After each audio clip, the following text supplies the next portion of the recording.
91 জন বাংলাদেশি মাত্র। স্যারের বক্তব্যের মাধ্যমে সমাপ্তি ঘোষণা করা হলো। ধন্যবাদ সবাইকে।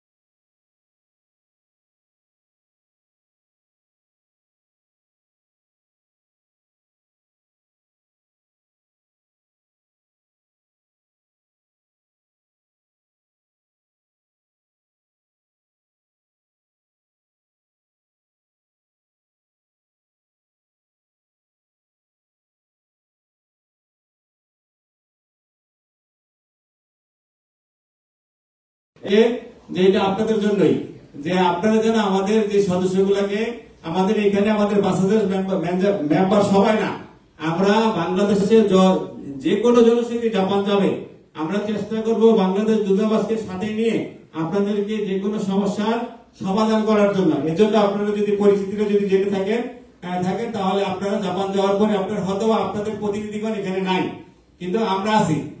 আমরা সারা বাংলাদেশের যত স্টুডেন্ট জাপান যাবে, জনশক্তি যাবে, আমরা তাদেরকে আমরা চেষ্টা করব আপনাদেরকে সাপোর্ট দেওয়ার জন্য। কিন্তু একটা জিনিস বলবো, যেমন ল্যাঙ্গুয়েজ প্রফিসিয়েন্সি টেস্টের কথা বলেছেন, যে একটা সার্টিফিকেট থাকার চেয়েও আসলে আপনি ভালো বলতে পারছেন কিনা, এটা হচ্ছে ইম্পর্টেন্ট। কেমন?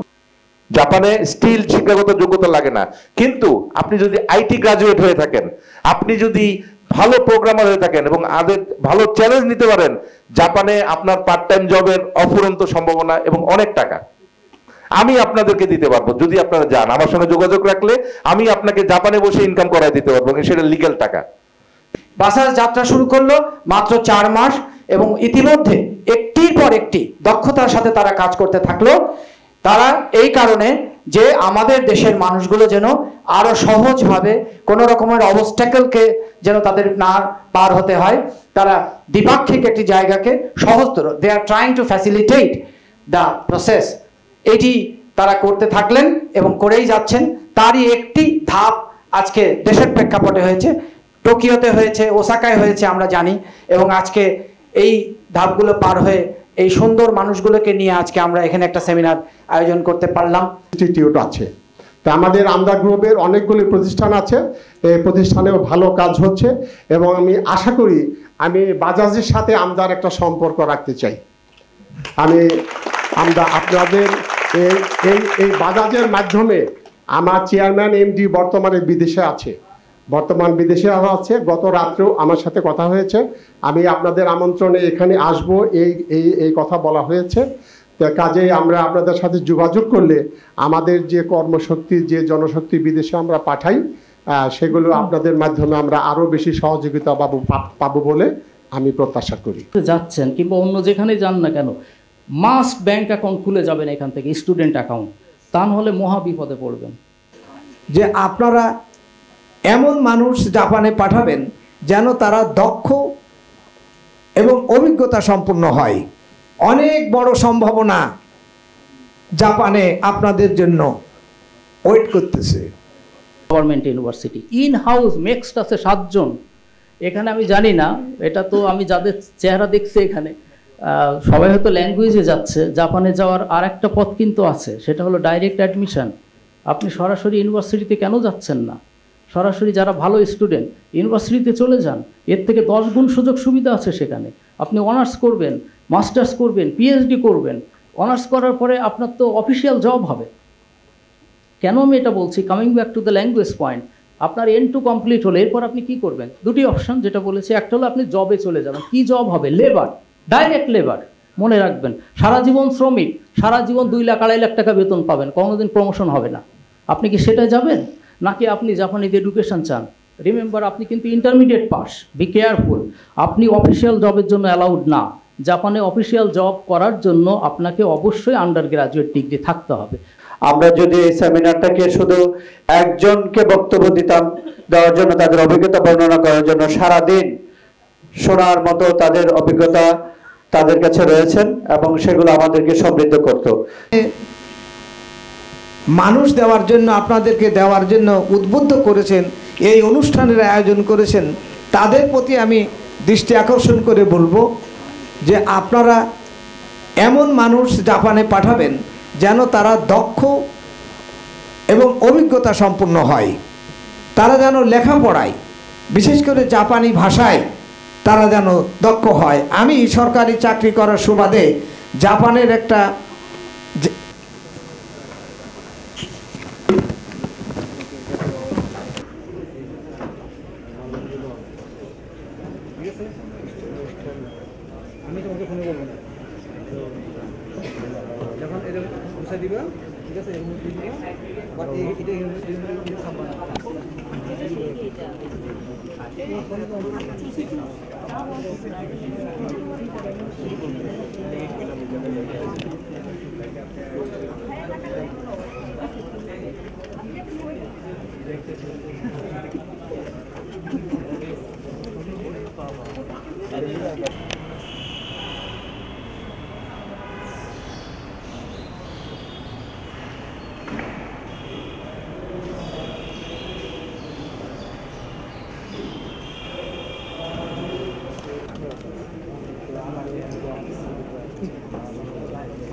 Go down. Okay, so this is the faculty list. So you can click there, Adhikari Vishnu Kumar. Basically, they like to write family title first, so that's why it is there. Anyway, I'm Bangladeshi, so definitely I will speak in Bangla, no worries at all. But because I'm teaching there in English, truly speaking, I don't know Japanese very well. So this is an exception. If I could learn Japanese very well, I could dominate the whole Japan, truly speaking. So I will use Bangla, no problem. So just if you look at this website, then definitely you can see where I'm working, okay. Also, I'm representing Kobe University. I have another link. I'm an adjunct faculty of Kobe University and Doshisha University too. Anyway, so আজকের এই মহতি অধিবেশন যারা আয়োজন করছেন বাসালস, তার যে president আছেন আগামাতসু ফারুক, ভেরি ক্লোজ, আমি ওকে 20 বছর ধরে চিনি, সুতরাং আপনি বুঝতেই পারছেন, ঠিক আছে। হি is a very nice man. এখানে যারা ল্যাঙ্গুয়েজ ইনস্টিটিউশনের যারা এখানে কি বলবো যারা কর্ণধার আছেন আর কি প্রতিষ্ঠাতা, ডেফিনেটলি আরও যারা স্টুডেন্ট আছেন, you can solely rely on him. আমার দৃষ্টিতে he is a nice man. আমি তেমন মানুষের সঙ্গে মিশি না, ঠিক আছে, বাট আমি ওকে 20 বছর ধরে জানি, কারণ আমি যে সময় প্রথমে জাপানে গিয়েছিলাম মাস্টার্স করার জন্য, তখন ও ওইখানকারই স্টুডেন্ট ছিল, তারপর আমি ওখানে টিচার হিসাবে জয়েন করি। সো ওর উত্থান পতন সবই আমি জানি, ঠিক আছে। সো সেই হিসাবে হি is a very nice man, আপনারা ট্রাস্ট করতে পারেন। আর আমি এখন আমার ছুটিতে এসেছি, এখন সামার ভ্যাকেশন চলছে বেসিক্যালি মাই রিসার্চের জন্য। আমি মাঝে মাঝে বাংলাদেশে ডেফিনেটলি আসি। ওই যে আমাদের স্যার বলছিলেন যে আমি পাসপোর্ট নেয়নি, because I don't like it, সেটা অন্য কারণ। সো এখন ও যেহেতু আমাকে বললো যে আপনি এসে কিছু কথা বলেন, সুতরাং আমি আপনাদেরকে বলছি, সেটা সময় নষ্ট করব না। দুটি পয়েন্ট ও মিস করে গেছে, সেই পয়েন্ট দুটি বলবো। একটা হচ্ছে আপনারা যারা জাপানে যাবেন, ল্যাঙ্গুয়েজ হোক কিংবা ইউনিভার্সিটিতে, যেহেতু ইউনিভার্সিটি এখানে ডিসকাস করেনি, আমি একটু হাইলাইট করব, তারা কিন্তু অবশ্যই ব্যাংক অ্যাকাউন্ট খুলে যাবেন, যেটা ও বলে নাই। এখানে অবশ্যই স্টুডেন্ট অ্যাকাউন্ট খুলে যাবেন। তার কারণ কি, আফটার 1 ইয়ার কী হবে সেটা চিন্তা করেন। এখানে আপনারা যে সময় যাচ্ছেন 1 বছরের কিন্তু টিউশন ফি দিয়ে যাচ্ছেন, খেয়াল করবেন। তারপরে যেহেতু মোটামুটি পার্ট টাইম জব করবেন, সমস্যা আছে বলে দিব আমি, ঠিক আছে। পার্ট টাইম জব করলেন, ইনকাম করলেন, বাড়িতে পাঠাচ্ছেন, এবং আমাদের এই মা বাবাগুলি, আমি জানি না, আমি ওকে যদি আগে জানতাম বলতাম যে ইনভাইট দ্য প্যারেন্টস, কারণ আমাদের প্যারেন্টসগুলি কী করে, এই ছেলে মেয়েদেরকে পাঠিয়ে দিয়ে তার পরের মাস থেকে বলে বাবা টাকা পাঠাও। এই যে টাকা পাঠাও, এই যে ছেলে মেয়ে যারা এখানে আছে, আমি জানি না, সিনিয়র হলে অন্য ব্যাপার, আরে ওরা তো যে সেটেলড হবে 3 মাস তো এমনি লাগে, এটাকে শকিং কার্ভ বলে। 3 মাসের আগে সে তো কিছুই করতে পারবে না, ও তো কাঁদবে। কতজন কাঁদছে আমার সামনে, ও রান্না করতে জানে না, আপনি কি রান্না শিখিয়েছেন okay? This is another important point, ও বলে নাই প্রত্যেকটা বাচ্চাকে রান্না শেখান। ও তো যে রান্না করতে পারে না, এখানে তো মুখে তুলে দিচ্ছেন। এখানে ওকে ল্যাঙ্গুয়েজ শিখতে হবে। Language is a dangerous place. কেন ডেঞ্জারাস বলছি, ইউনিভার্সিটিতে সপ্তাহে 3 দিন ক্লাস হয়, মনে রাখবেন। আমি ইউনিভার্সিটি, যেহেতু আমি ইউনিভার্সিটিতে, আমি তো ল্যাঙ্গুয়েজে না। সো ইউনিভার্সিটিতে আপনি যদি আন্ডার গ্র্যাজুয়েটে ভর্তি হন, মাস্টার্সে ভর্তি হন, আপনার সপ্তাহে ক্লাস হলো 3 দিন। এবং সেটা আপনি কিন্তু সিলেক্ট করতে পারবেন নিজে নিজে আপনার সাবজেক্টগুলি, যে আমি কখন যাব না। ল্যাঙ্গুয়েজে সেটা হবে না। ল্যাঙ্গুয়েজে কিন্তু 5 দিন ক্লাস হয়, খেয়াল করতে হবে, এবং ওদের টাইম অনুযায়ী যেতে হবে। কোনো স্কুল শুরু করে সকালে, কোনো স্কুল ক্লাস শুরু করে 2টোর সময়। আপনি যে পার্ট টাইম জবের আশা করে ছেলেগুলোকে পাঠাচ্ছেন, পার্ট টাইম জবে ম্যাচিং হবে না। আমি খুব খারাপ কথা বলবো আপনাদেরকে, ডেফিনেটলি আপনাদের খারাপ লাগতে পারে, but this is the reality. আমি আপনাদেরকে মোটিভেটও করব না, ডিমোটিভেটও করব না, বাট আপনাদের জানতে হবে হোয়াট ইজ দ্য রিয়েলিটি। এই যে বললাম 1 বছর পরে কি করবেন, 1 বছর পরে যে সময় ভিসা রিনিউ করতে যাবেন, তখন ইমিগ্রেশন অফিস জিজ্ঞেস করবে আপনি যে টিউশন ফিটা পে করলেন সেটা কি দিয়ে পে করেছেন, কিভাবে করেছেন। আপনি যদি বাংলাদেশ থেকে টাকা না পাঠান, আপনি যদি জাপান থেকে টাকা পাঠান, কিভাবে সম্ভব? 28 আওয়ার্স আপনি কাজ করছেন, 28 আওয়ার্স মান্থলি কতটুকু হচ্ছে? 112 আওয়ার্স। অ্যাভারেজে 1000 থেকে 1100 ইয়েন পাবেন। তো এটা দিয়ে তো আপনার লিভিং এক্সপেন্স চলছে। আপনি অ্যানাদার 100 মান বাংলাদেশি টাকায় প্রায় 8.5 লাখ টাকা কীভাবে জোগাড় করেছেন? কিভাবে জোগাড় করা হয়? জাপানে প্রচুর পরিমাণে পার্ট টাইম জব আছে যেখানে ক্যাশ পে করা হয়। মানে আমাদের দেশে যেরকম মানুষজন ট্যাক্স ফাঁকি দেয়, জাপানেও আছে, ঠিক আছে? মানে অত যে তারা খুব ভালো সেরকম কিছু নয়, ওখানেও ক্যাশ পেমেন্ট করে। তো আমাদের স্টুডেন্টগুলো ওই সুযোগগুলি নেয়, তারা ব্যাংকে নেয় না, কারণ ব্যাংকে নিতে গেলে তো আপনি 28 আওয়ার্সের বেশি নিতে পারবেন না। তাহলে ওরা কি করছে? ক্যাশ নিচ্ছে, ক্যাশ নিয়ে পরবর্তীতে ওইটা যেভাবে হোক বন্ধু বান্ধবের মাধ্যমে ডিপোজিট করে দিচ্ছে। অধিকাংশ ক্ষেত্রে ভিসা রিজেকশন হবে আপনাদের। 1 বছর পরে খুব ঝামেলায় পড়বেন। এবারও আমি আসার আগে একজন কান্নাকাটি শুরু করছে, তখন আমি আর কি করব? আমি তাকে বললাম ঠিক আছে তোমার অ্যাকাউন্টে আমি টাকা পাঠিয়ে দিচ্ছি। তো আমি তাকে 100 মান পে করলাম। তো পে করলাম, তার সাথে আমার রিলেশনশিপ দেখানো লাগবে না? জাপানিরা ওটা বোঝে না যে কে হিন্দু, কে বৌদ্ধ, কে খ্রিস্টান। আমার নাম তো Vishnu, Vishnu is the name of god in Hindu religion, বুঝতেই পারছেন? তারপর আমি লিখে দিলাম ও আমার চাচাতো ভাই, এটা লিখে দিয়ে আসছি। কতজনকে দিব আমি? এটা তো সম্ভব না, কারণ আগে জাপানে কিন্তু কেউ যেত না। এখন এই যে দাউদ আলী সাহেব গিয়েছেন, দাউদ আলী সাহেব is a very active person, who is the ambassador, very active person, আমার 4 বছরের সিনিয়র। ওকে, উনি কিন্তু, আমি ওনার সাথে কথা বলেছি, উনি চাচ্ছেন, এর আগে উনি বুলগেরিয়া ছিলেন, উনি চাচ্ছে যে উইদিন 2 ইয়ার্স একদম মোটামুটি বাংলাদেশে এখন 42,000, ওটাকে 1 লাখে নিয়ে যাবেন, এবং he has that capacity, truly speaking. উনি সেইভাবে যোগাযোগ করছে। তো এই যে এত মানুষ ওখানে যাচ্ছে, মনে করেন এই যে জবগুলি, আমি কতজনকে সাপোর্ট দিবেন আপনি বলেন? সম্ভব না। 2 জনকে বলতে পারি, 3 জনকে বলতে পারি, কিন্তু আমার তো সংখ্যা থাউজেন্ডস। সুতরাং যারা এখানে আছেন, ল্যাঙ্গুয়েজে যাচ্ছেন কিংবা অন্য যেখানে যান না কেন, মাস্ট ব্যাঙ্ক অ্যাকাউন্ট খুলে যাবেন এখান থেকে, স্টুডেন্ট অ্যাকাউন্ট, তা নাহলে মহা বিপদে পড়বেন। তারপরে যে সময় ওখানে পার্ট টাইম জব করবেন, যে ক্যাশটা করবেন, ভুলেও কখনো ব্যাংকে জমা দিবেন না, ধরা খাবেন। জাপান কি ডেঞ্জারাস প্লেস, আমি আগেই বলছি, ওখানে কিন্তু এগুলো চেক করে। এরপরের জিনিসটা আসি, 1 বছর হলো, 2 বছর হলো, আপনি হয়তো N2 কমপ্লিট করলেন, এরপরে কি করবেন সেটা কি চিন্তা করেছেন? প্রস্তুতি ঠিক আছে, সবই আছে, ওখানে যাচ্ছেন, এরপরে কি করবেন? 1 বছর হলো, N4 কমপ্লিট করলেন, N5 কমপ্লিট করলেন, এরপরে কি করবেন? এটা তো মাথায় রাখতে হবে, তাই না? আপনি যদি N2 কমপ্লিট করেন, ঠিক আছে,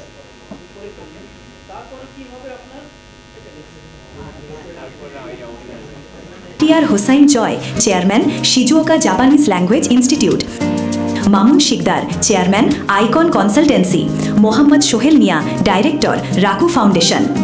পাল, director Anshin Japanese language school and consultancy. Shahidul Hossain, chairman হিমাবাড়ি education. Joynal Abedin, chairman Mirai Navi Japanese language institute. Mohammad Masud Rana,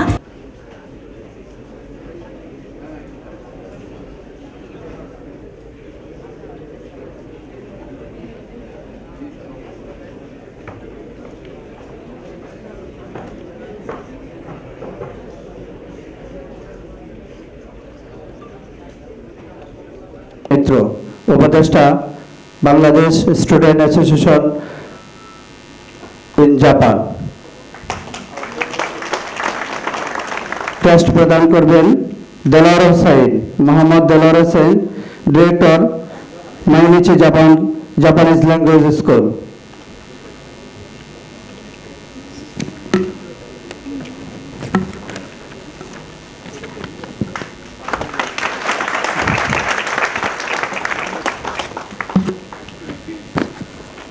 আমরা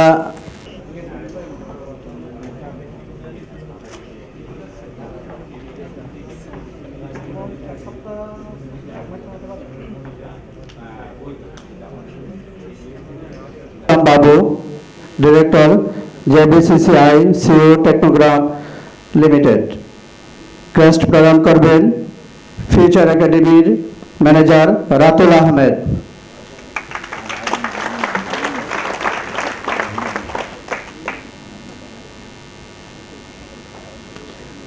ক্রেস্ট গ্রহণ করছেন Ahmadul Islam Babu, director, JBCCI OCA টেকনোগ্রাম limited. উপদেষ্টা বাসাস। সম্মানিত উপস্থিতি, এ পর্যায়ে ক্রেস্ট গ্রহণ করে। সুতরাং কারা আবেদন করতে পারবে? সর্বনিম্ন HSC বা আলিম বা সমমাননা পাস শিক্ষার্থীগণ জাপানের ল্যাঙ্গুয়েজ স্টুডেন্ট ভিসায় আবেদন করতে পারবেন। ভিসা প্রসেসিং ধাপসমূহ: 180 ঘন্টার জাপানি ভাষা কোর্স সম্পূর্ণ, ভাষা স্কুলে ভর্তি পরীক্ষা ও ইন্টারভিউ, ডকুমেন্ট প্রস্তুতি ও জাপানিজ ট্রান্সলেশন, COE এলিজিবিলিটি আবেদন, টিউশন ফি পাঠানো, ভিসা আবেদন ও এমবেসি ভাইভা, জাপানে গমন, জাপানের দৈনন্দিন জীবনযাত্রা। ধাপ 1, ভাষা শিক্ষা। 180 ঘন্টার ভাষা কোর্স সম্পূর্ণ করতে হবে। JLPT, NAT, JPT, N5 level পরীক্ষায় পাশ করতে হবে, কেননা ভাষা পরীক্ষায় পাশের সার্টিফিকেট COE প্রাপ্তিতে সুবিধা অর্জন করে। ধাপ 2, ভাষা স্কুলে ভর্তি পরীক্ষা। ভাষা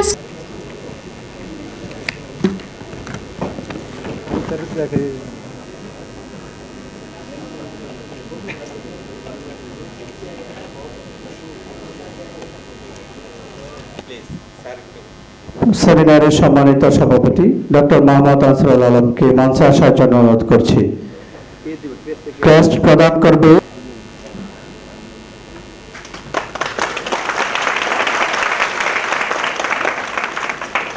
ক্রেস্ট গ্রহণ করছেন ডক্টর মোহাম্মদ ফারুক হুসাইন, সাবেক অতিরিক্ত সচিব, শিক্ষা মন্ত্রণালয়।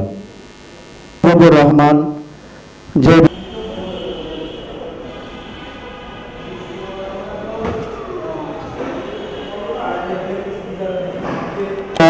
জাপানিজ ল্যাঙ্গুয়েজ ইনস্টিটিউটের কর্ণধার।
সম্মানিত উপস্থিতি,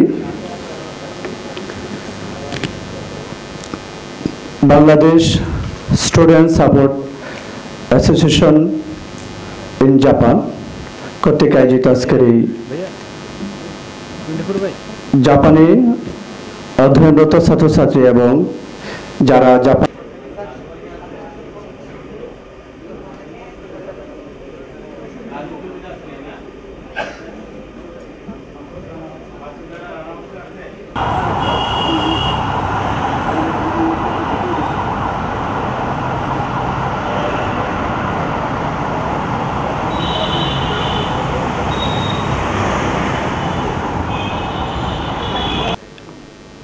বাসাসের সদস্যবৃন্দ সবাইকে আমাদের চেয়ারম্যান স্যারের পক্ষ থেকে ধন্যবাদ দিয়েছেন। পাশাপাশি যে কয়টি প্রতিষ্ঠান সবার চেয়ে একটু ভালো পারফরমেন্স করেছেন স্যার একটু সবাইকে উৎসাহ দেওয়ার জন্য কয়েকটি প্রতিষ্ঠানকে বেস্ট পারফর্মার অর্গানাইজার হিসেবে ক্রেস্ট প্রদান করবেন। আমি আজকের ক্রেস্ট প্রদান আমাদের সম্মানিত চেয়ারম্যান জনাব নাগামাতসু ফারুক স্যারকে পরবর্তী প্রোগ্রামটি ক্রেস্ট প্রদান করার জন্য অনুরোধ করছি।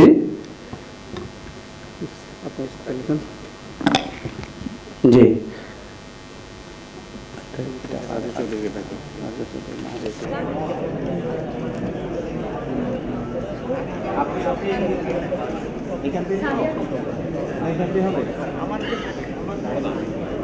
সম্মানিত অতিথিবৃন্দ, সম্মানিত বাংলাদেশের সকল এজেন্সিগণ এবং আমার প্রাণপ্রিয় শিক্ষার্থীবৃন্দ, আসসালামু আলাইকুম।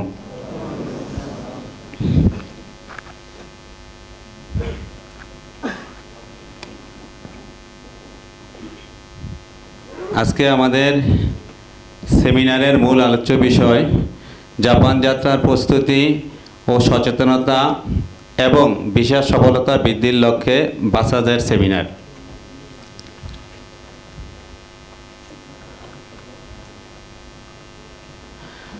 প্রথমে আমি আমার পরিচয় দিচ্ছি। আমি নাগামাতসু ফারুক। আমি দীর্ঘ 25 বছর ধরে জাপান প্রবাসী। আমি জাপানে বিভিন্ন বিজনেসের সাথে জড়িত। আমি স্টুডেন্ট কনসালটেন্সি 2002 সাল থেকে স্টার্ট করেছি। আমার কোম্পানির নাম হলো রিজিক ইন্টারন্যাশনাল এবং Japan education and job centre. আমি বর্তমানে Bangladesh student support association in Japan এর প্রেসিডেন্ট। আমরা প্রথমেই বাসাস সম্পর্কে আপনাদের সামনে পরিচিতি নিয়ে আসব একটি ভিডিওর মাধ্যমে।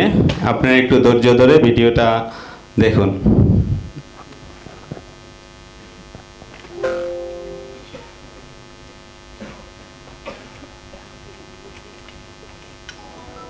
আপনি যদি একজন বাংলাদেশি শিক্ষার্থী হয়ে থাকেন যার স্বপ্ন জাপানে পড়াশোনা করা, তাহলে আপনার পাশে একটি সংগঠন সবসময় প্রস্তুত, নাম তার বাসাজ। আপনি যদি একজন বাংলাদেশি শিক্ষার্থী হয়ে থাকেন যার স্বপ্ন জাপানে পড়াশোনা করা, তাহলে আপনার পাশে একটি সংগঠন সবসময় প্রস্তুত, নাম তার BASAJ. BASAJ Bangladeshi student support association in Japan, জাপানে অবস্থানরত বাংলাদেশি শিক্ষার্থীদের জন্য গড়ে ওঠা একটি নিরপেক্ষ অরাজনৈতিক স্বেচ্ছাসেবী সংগঠন। আমরা বিশ্বাস করি জাপানে আসা মানেই সুযোগের দরজা খুলে যাওয়া নয়, বরং শুরু হয় নতুন এক সংগ্রামের। বাসাজ কাজ করে এই সংগ্রামটাকে সহজ করতে। যেমন বাসাজ যা করছে, নতুন শিক্ষার্থীদের জন্য ওরিয়েন্টেশন ও প্রস্তুতি কর্মসূচি, জেএলপিটি, সিওই, ভিএফএস ও ভিসা সংক্রান্ত তথ্য সহায়তা, দূতাবাস ও ভাষা স্কুলের সঙ্গে সমন্বয় ও প্রতিনিধিত্ব, ইমার্জেন্সি ফান্ড চালু করে বিপদে পড়া শিক্ষার্থীদের পাশে দাঁড়ানো, মেন্টাল হেলথ ও কাউন্সেলিং সাপোর্ট, প্রতারণা ও বিভ্রান্তি থেকে শিক্ষার্থীদের রক্ষা করা, স্টুডেন্ট কমিউনিটি তৈরি করা, বন্ধুত্ব, সম্মান আর সচেতনতায় ভরা। বাসাজ শুধু সমস্যার সময় পাশে থাকে না, আমরা চাই তুমি জেনে শুনে বুঝে ও গুছিয়ে জাপানে আসো। তাই আমরা বাংলাদেশেও আছি সকলের পাশে, এজেন্সিদের সঙ্গে, ভাষা শিক্ষা কেন্দ্রের সঙ্গে, যাতে ভবিষ্যতের প্রতিটি শিক্ষার্থী সঠিক পথে হাঁটে। আমরা চাই তুমি শুধু একজন স্টুডেন্ট হয়ে নয়, একজন সচেতন, প্রস্তুত, সম্মানিত অভিবাসী হয়ে জাপানে প্রবেশ করো। তোমার সফলতা আমাদের সবার সাফল্য। বাসাজ শিক্ষার্থীর পাশে দায়িত্ব নিয়ে। ধন্যবাদ ধৈর্য ধরে ভিডিওটা দেখার জন্য। আমি প্রথমে আপনাদের কাছ থেকে ক্ষমা চেয়ে নিচ্ছি যে আমাদের অনুষ্ঠানটা শুরু করার আগে আমাদের উপস্থাপক সম্ভবত এত লোকের সামনে কখনো উপস্থাপনা করে নাই, তার জন্য একটা পাঠে ভুলে গিয়েছে। তো আমি স্মরণ করে দিচ্ছি, আমরা আমাদের প্রথম পাঠে ছিল আমরা অতিথিদের ক্রেশ দিয়ে বরণ করে নিব, তাই আপনাদের কাছে ক্ষমা চাচ্ছি। আমরা এই অনুষ্ঠানটা আগে শুরু করার পরে আমি মূল আলোচনায় চলে যাব, তো আমাদেরকে ক্ষমা সুন্দর দৃষ্টিতে দেখবেন। ধন্যবাদ। আসসালামু আলাইকুম রহমতুল্লাহি ওয়া বারাকাতুহু।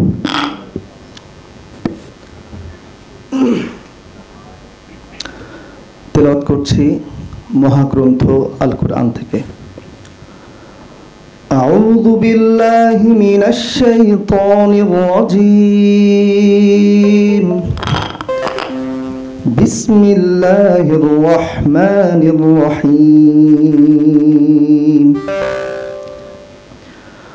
ওয়ালিল্লাহি মুলকুস সামাওয়াতি ওয়াল আরদ والله على كل شيء قدير إن في خلق السماوات والأرض واختلاف الليل والنهار لآيات لأولي الألباب الذين يذكرون الله قياما وقعودا وعلى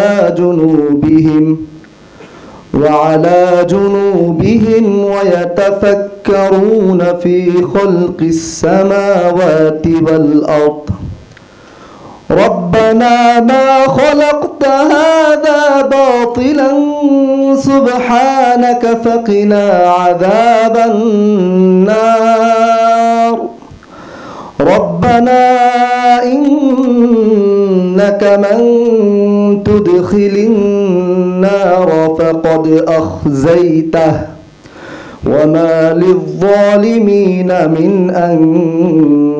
أنصار ربنا إننا سمعنا مناديا ينادي للإيمان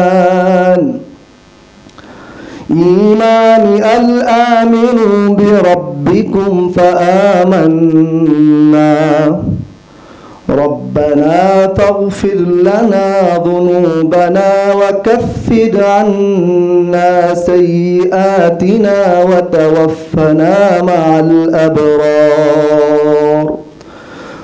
ربنا وآتنا ما وعدتنا على رسلك ولا تخزنا يوم القيامة إنك لا تخلف الميعاد আয়াতের বঙ্গানুবাদ করছি। আকাশমণ্ডলী ও পৃথিবীর সার্বভৌম ক্ষমতা একমাত্র আল্লাহর, আর আল্লাহ সর্ববিষয়ে সর্বশক্তিমান। নিশ্চয়ই আকাশমণ্ডলী ও পৃথিবীর সৃষ্টিতে এবং রাত ও দিনের পরিবর্তনে জ্ঞানী লোকদের জন্য নিদর্শন রয়েছে, যারা দাঁড়িয়ে, বসে এবং শুয়ে আল্লাহকে স্মরণ করে এবং আকাশমণ্ডলী ও পৃথিবীর সৃষ্টি সম্বন্ধে চিন্তা করে এবং বলে, হে আমাদের প্রতিপালক, তুমি এ নিরর্থক সৃষ্টি করনি, তুমি পবিত্র, তুমি আমাদেরকে আগুনের শাস্তি থেকে রক্ষা করো। হে আমাদের প্রতিপালক, তুমি যাকে জাহান্নামে প্রবেশ করাবে তাকে নিশ্চয়ই তুমি লাঞ্ছিত করবে, আর অত্যাচারীদের জন্য কোনো সাহায্যকারী নেই। হে আমাদের প্রতিপালক, আমরা এক আহ্বায়ককে ইমানের দিকে আহ্বান করতে শুনেছি যে তোমরা তোমাদের প্রতিপালকের প্রতি ঈমান আনো। সুতরাং আমরা ঈমান এনেছি। অতএব হে আমাদের প্রতিপালক, তুমি আমাদের পাপসমূহ ক্ষমা করো, আমাদের মন্দ কার্যসমূহ গোপন করো এবং মৃত্যুর পরে আমাদেরকে পুণ্যবানদের সাথে মিলিত করো।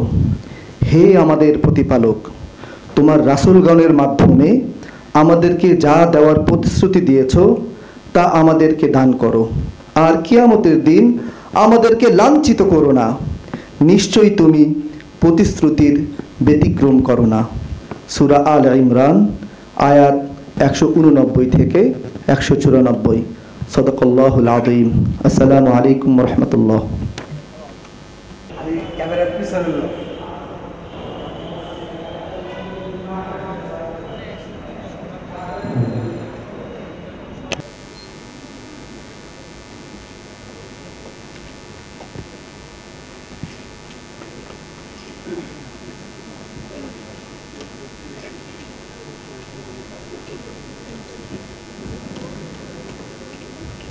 বছর যখন বয়স হবে তাদের আরম্ভ হয়ে যায় যে প্রেজেন্টেশন, তাদের আরম্ভ হয়ে যায় কথোপকথন, তখন তাদের যে নার্ভাসনেসটা, এই নার্ভাসনেসটা কি অনেকটাই কেটে যায় আর কি। তারা যে কোনো জায়গায় যে কোনো পরিস্থিতিতে তারা ইন্টারভিউ দিতে পারে, সমস্যা হয় না। কিন্তু আমাদের দেশের বাংলাদেশে এই প্রচলনটা চালু না থাকার কারণে আমাদের এই নার্ভাসনেসটা কাটাতে পারি না। এটার জন্য আরেকটা সমস্যা, মেইন সমস্যা আমরা ফাইন্ড আউট করছি, এম্বাসি যখন আমাদেরকে ইন্টারভিউর জন্য ডাকে, আমাদের স্টুডেন্টকে যখন ইন্টারভিউর জন্য ডাকে, তখন আমরা দল বেঁধে এম্বাসিতে যাই। যাওয়ার পরে আমরা কি করি, এখানে যে খোঁজ গল্পে মেতে উঠি। খোঁজ বলতে কেমন হয়ে যায় যে আপনি সার্টিফিকেট আছে, আপনি কত নাম্বার পেয়েছেন? আমি তো 160 নাম্বার পেয়েছি। আরেকটা স্টুডেন্ট বলে আমার তো নাম্বার 100 নিচে, আরেকটা বলে না 95, 100। এরকম ভাবে ডিমোটিভেটেড করে ফেলে। আপনার সাহস তো কম না, আপনি কি এত কম নাম্বার নিয়ে আপনি এম্বাসিতে প্রিপারেশন নিতে আসছেন? এই যে তার ভিতরে যে একটা শুরুতেই নার্ভাসটা ইন্টারভিউ গেটে ঢোকার সময় ঢুকাই দিল। আমি আপনাদের প্রত্যেকটা এজেন্সিকে, এটা হলো একটা মেইন কারণ এম্বাসিতে খারাপ করার জন্য, প্রত্যেকটা এজেন্সিকে আমি অনুরোধ করবো, প্রত্যেকটা স্টুডেন্টকে অনুরোধ করবো, আপনারা আপনাদের স্টুডেন্টকে ওখানে যাওয়ার সময় কারোর সাথে কারো কথা বলার দরকার নেই। যার যার ইন্টারভিউ, যদি দুইজন একসাথে পাঠান, আরেকজনের সাথে কথোপকথন করার দরকার নাই। আপনারা তাদেরকে মোটিভেট করে তুলবেন। তারপরে এম্বাসির আরেকটা জিনিস যেটা আপনারা অনেকেই জানেন না, যারা এম্বাসিতে অনেকেই নতুন স্টুডেন্ট, তারা এম্বাসির ভিতরে ঢুকে নাই। জাপান এম্বাসির যে জায়গাটা, এটা আপনারা জানেন অন্যান্য এম্বাসির সাথে কম্পেয়ার করলে একটু জায়গার স্বল্পতা, এবং বিশাল একটা চিকন লাইন দিয়ে আপনার এম্বাসির ভিতরে ঢুকতে হয়। ঢোকার পরে একটা রুমটাও ছোট থাকে এবং ইন্টার রুমটা অনেক ছোট। এটার কারণে এটা অনেক স্টুডেন্টরা জানে না, অনেকেই জানে না, কারণ জানবে কিভাবে ইন্টারভিউতে না গেলে। কিন্তু আমাদের অভিজ্ঞতাগুলো শেয়ার করতেছি। আমার এম্বাসিতে প্রায় যাওয়া হয় এবং আমি এম্বাসিতে আমার ভিসার জন্য যাই না, আমি বিভিন্ন দাবি নিয়ে, বিভিন্ন আলোচনা নিয়ে আমি এম্বাসিতে যাই। আমি এই জিনিসগুলো ফলো করি। তো ওইখানে যে জিনিসটা হয়, তারা এই জিনিসটা সম্পর্কে জানে না। তাদের না জানার কারণে তারা যাওয়ার পরে দেখে যে আমরা মনে একটা জেলখানায় চলে আসছি, ইন্টারভিউ দিতে আসছি, তখন এইখান থেকে তারা নার্ভাসনেসটা আরম্ভ হয়ে যায়। তো আপনাদের প্রত্যেককে এই জিনিসটা অবহিত করে দিতে হবে। আমরা খুব শীঘ্রই এটা ভিডিও আকারে নিয়ে আসবো বাচ্চাদের পক্ষ থেকে, যে এম্বাসির যে প্রস্তুতির জন্য, যে এম্বাসির ভিতরে যে অবস্থানটা, আপনার মেন্টালি যদি যাওয়ার আগে যদি আপনার মেন্টালি যদি প্রিপেয়ার থাকেন, তাহলে আপনাদের নার্ভাসনেসটা এখানে কাজ করবে না। এবার আসি আপনার ভুল উত্তর। আপনি মনে করেন যে আপনি 100%, অনেক স্টুডেন্টকে যখন এম্বাসি দিতে যান, আপনারা এম্বাসিতে যে ইন্টারভিউ দিয়ে চলে আসলেন, আসার পরে বলেন যে আমার 5টা প্রশ্ন করছে, আমার 10টা প্রশ্ন করছে। আপনি বলছেন যে সবটা 10টা প্রশ্ন অ্যান্সার দিয়েছি। আসলে আপনি 10টা প্রশ্ন অ্যান্সার দিয়েছেন, কিন্তু এই অ্যান্সারটা একটা আপনার ইন্টারভিউর অ্যান্সার, আর আপনার কথোপকথন যখন করবেন সেটার অ্যান্সার, অথবা আপনি রেস্টুরেন্টে খেতে গেছেন, বন্ধুর সাথে কথা বলছেন, এই অ্যান্সারটা একরকম না। এটা আমাদের বাংলাদেশের শতকরা 98% এজেন্সিও জানে না, এবং 98% এজেন্সির টিচাররা জানে না। এজেন্সি জানে কিন্তু টিচাররা আছে না, টিচাররা জানে না। কিন্তু আমাদেরকে প্রত্যেকটা এজেন্সি এবং এজেন্সির টিচারদেরকে এই জিনিস সম্পর্কে আপনার অবহিত থাকতে হবে যে যখনই কোনো ইন্টারভিউ হবে, আমার চেয়ে অনেক বড় অনেক প্রফেসর আছে, আমি ভুল করতেছি কিনা জানি না, এটা আমার অভিজ্ঞতাটা শেয়ার করতেছি। যখনই কোনো ইন্টারভিউ হবে, ইন্টারভিউর অ্যান্সার দিতে হবে গ্রামার সহকারে। জাপানে এটা না হলে আপনার ইন্টারভিউ হয়তো বা আপনার মনে করবেন যে হয়ে গেছে, কিন্তু এটা ইন্টারভিউ সঠিক উত্তর না। এটার জন্য আপনারা মনে করেন যে ইন্টারভিউতে সঠিক অ্যান্সার দিতে পারছি, আসলে কিন্তু ভিসা পরে খালি পাসপোর্ট পেয়ে যান। যেমন আমি একটা এক্সাম্পল এখানে তৈরি করছি, হয়তোবা সঠিক কিনা আমি জানি না। যেমন আশা গ্রহণ ও নানিয়ে তাবে মাস টাকা, অনেক স্টুডেন্ট এখানে জানে এটা প্রশ্নের অ্যান্সার জানে, তারা প্রত্যেকে অ্যান্সারটা দিবে যে এই যেখানে লিখেছি পান তো তামাগো তাবে মাস্তা। এটা আপনি অ্যান্সারটা আপনি দিতে পারবেন, আপনার বন্ধু বান্ধবের ক্ষেত্রে কোথায় খেতে গেছেন দিতে পারবেন, কথোপকথন করতেছেন দিতে পারবেন। কিন্তু যখন আপনি মনে করেন কোথায় ইন্টারভিউ দিতে যাবেন, তখন আপনার উত্তরটা হবে হলো আশা গোহান ও পান তো তামাগো তাবে মাস্তা। এটা গ্রামার সহ আপনি অ্যান্সার দিচ্ছেন। এই জিনিসটা আমরা অনেকেই জানি না, যার জন্য ছাত্রদেরকে শিখাচ্ছি সেইভাবে, কিন্তু সঠিক প্রশ্নের সঠিক উত্তর দিতে হবে।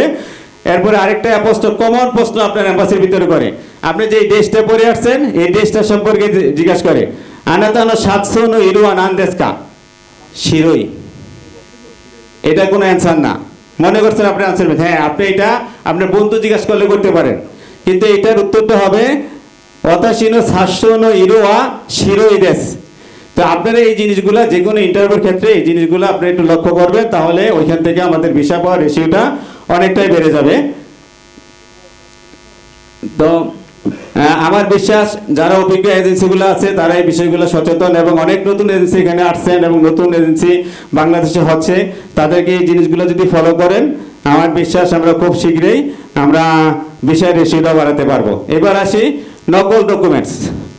এটা আমাদের বাংলাদেশের ক্ষেত্রে যদিও আগের তুলনায় অনেকটা কমিয়ে নিয়ে আসছি, আমাদের দেশে এটা এতই হচ্ছে যেটা আমরা মনে করেন যে ইচ্ছা করলে রোধ করতে পারি। যেমন আমরা সার্টিফিকেটে নকল সার্টিফিকেট দিচ্ছি, আমরা ব্যাংক স্টেটমেন্টে নকল দিচ্ছি, আমরা আপনার সার্টিফিকেট NARS-LPD সার্টিফিকেট নেই নকল বানিয়ে দিচ্ছি।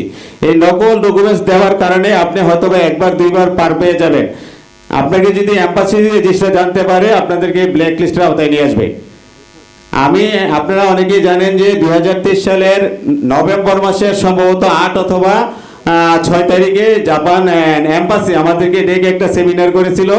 আমরা যখন ভিসা রেশিও নিয়ে কথা বলতেছিলাম, তারা একটাই কথা আমাদেরকে বলছে, নকল ডকুমেন্টস দেওয়া বন্ধ করেন, আপনাদের ভিসার রেশিও বেড়ে যাবে, আমরা ডকুমেন্টসও কমাই দিব।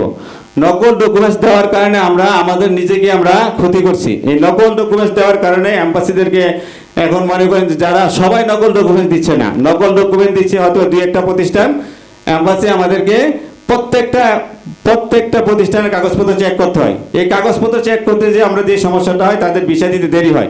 ভিসা দিতে দেরি হওয়ার পরে এই এফেক্টটা জাপান যাওয়ার পরে স্কুলগুলো অন্যান্য দেশের স্টুডেন্টরা জাপানে চলে আসতেছে, আমাদের দেশের স্টুডেন্ট 15 দিন 20 দিন 1 মাস পরে যাচ্ছে।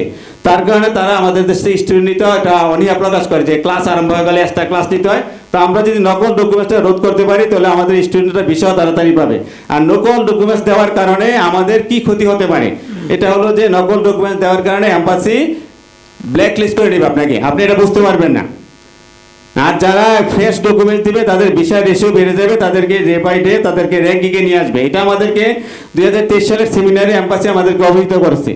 তো ব্ল্যাক লিস্ট নিয়ে আসার কারণে আপনি যদি যত সার্টিফিকেটই দেন, যত ভালো সার্টিফিকেট দেন, আপনার ইন্টারভিউ হবে কঠিন, তখন ভিসার সংখ্যা আস্তে আস্তে কমে যাবে। তাই আপনাদেরকে সবাইকে হাত জোর করে অনুরোধ করব, এবং আজকে আমরা যেখানে অডিয়েন্সে যারা আছি তাদের কাছে আমরা প্রতিজ্ঞাবদ্ধ হই যে আমরা নকল ডকুমেন্টস এর বিরুদ্ধে আমরা আজকে জিহাদ ঘোষণা করব। আপনারা রাজি তো?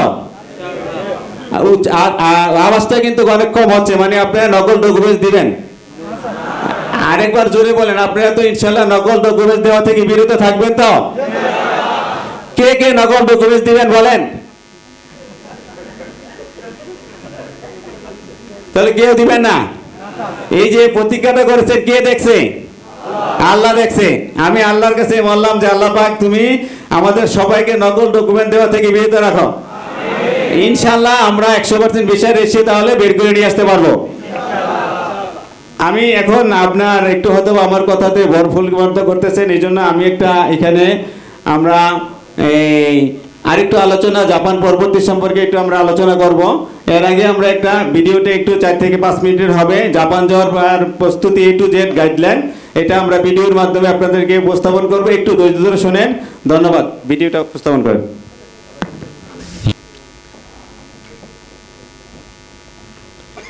আলোচনা যাওয়ার আগে একটু না বললেই নয়, আপনারা অনেকেই জানেন যে 2025 সালের মে মাসে 28 তারিখে আমাদের প্রধান উপদেষ্টা জাপান গিয়েছিল। 29 তারিখে একটা মত বিনিময় সভা হয়েছিল।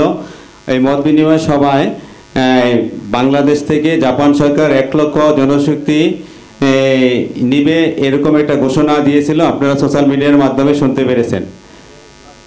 তারই পরের দিন 30 তারিখে আমরা আমাদের জাপান দূতাবাসে আরেকটা মত বিনিময় সভার আয়োজন করা হয়। সেখানে বাংলাদেশের ব্যবসায়িকগণ এবং যারা স্টুডেন্ট কনসালটেন্সি নিয়ে কাজ করে তাদেরকে আমন্ত্রিত করেছিলেন। সেখানে মত বিনিময় সভায় একটি আলোচনা ছিল যে আমাদের অনেকগুলা দাবি আমাদের প্রধান উপদেষ্টার সামনে উপস্থাপন করা হয়েছিল। তো আমি ওই দিন প্রধান উপদেষ্টার সাথে প্রতিজ্ঞাবদ্ধ হই যে বাংলাদেশের সকল এজেন্সিকে নিয়ে 1 লক্ষ জনশক্তির সাথে 5 বছরে আরো 50,000-এর বেশি স্টুডেন্ট নিয়ে আসবো বলে প্রতিজ্ঞাবদ্ধ হই। তার এই ধারাবাহিকতায় আমি আমাদের অ্যাসোসিয়েশন বাসাস এবং বাংলাদেশের সকল এজেন্সি নিয়ে আমরা কাজ করতেছি।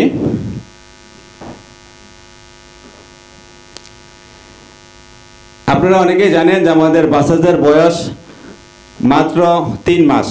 এই 3 মাসের ভিতরে আমরা যে সমস্ত কার্যক্রমগুলো করেছি তাদের ভিতরে একটু না বললেই নয় যে আমরা যারা স্টুডেন্ট কনসালটেন্সি বিজনেস করি 2025 সালের এপ্রিল সেমিস্টারে আমাদের স্টুডেন্ট ভিসা নিয়ে এম্বাসিতে ডেট নিয়ে অনেক জটিলতার ভিতরে আমরা সম্মুখীন হয়েছিলাম, যেখানে আমাদের প্রায় 1500-এর বেশি স্টুডেন্টের জাপান যাওয়া অনিশ্চিত হয়ে পড়ে।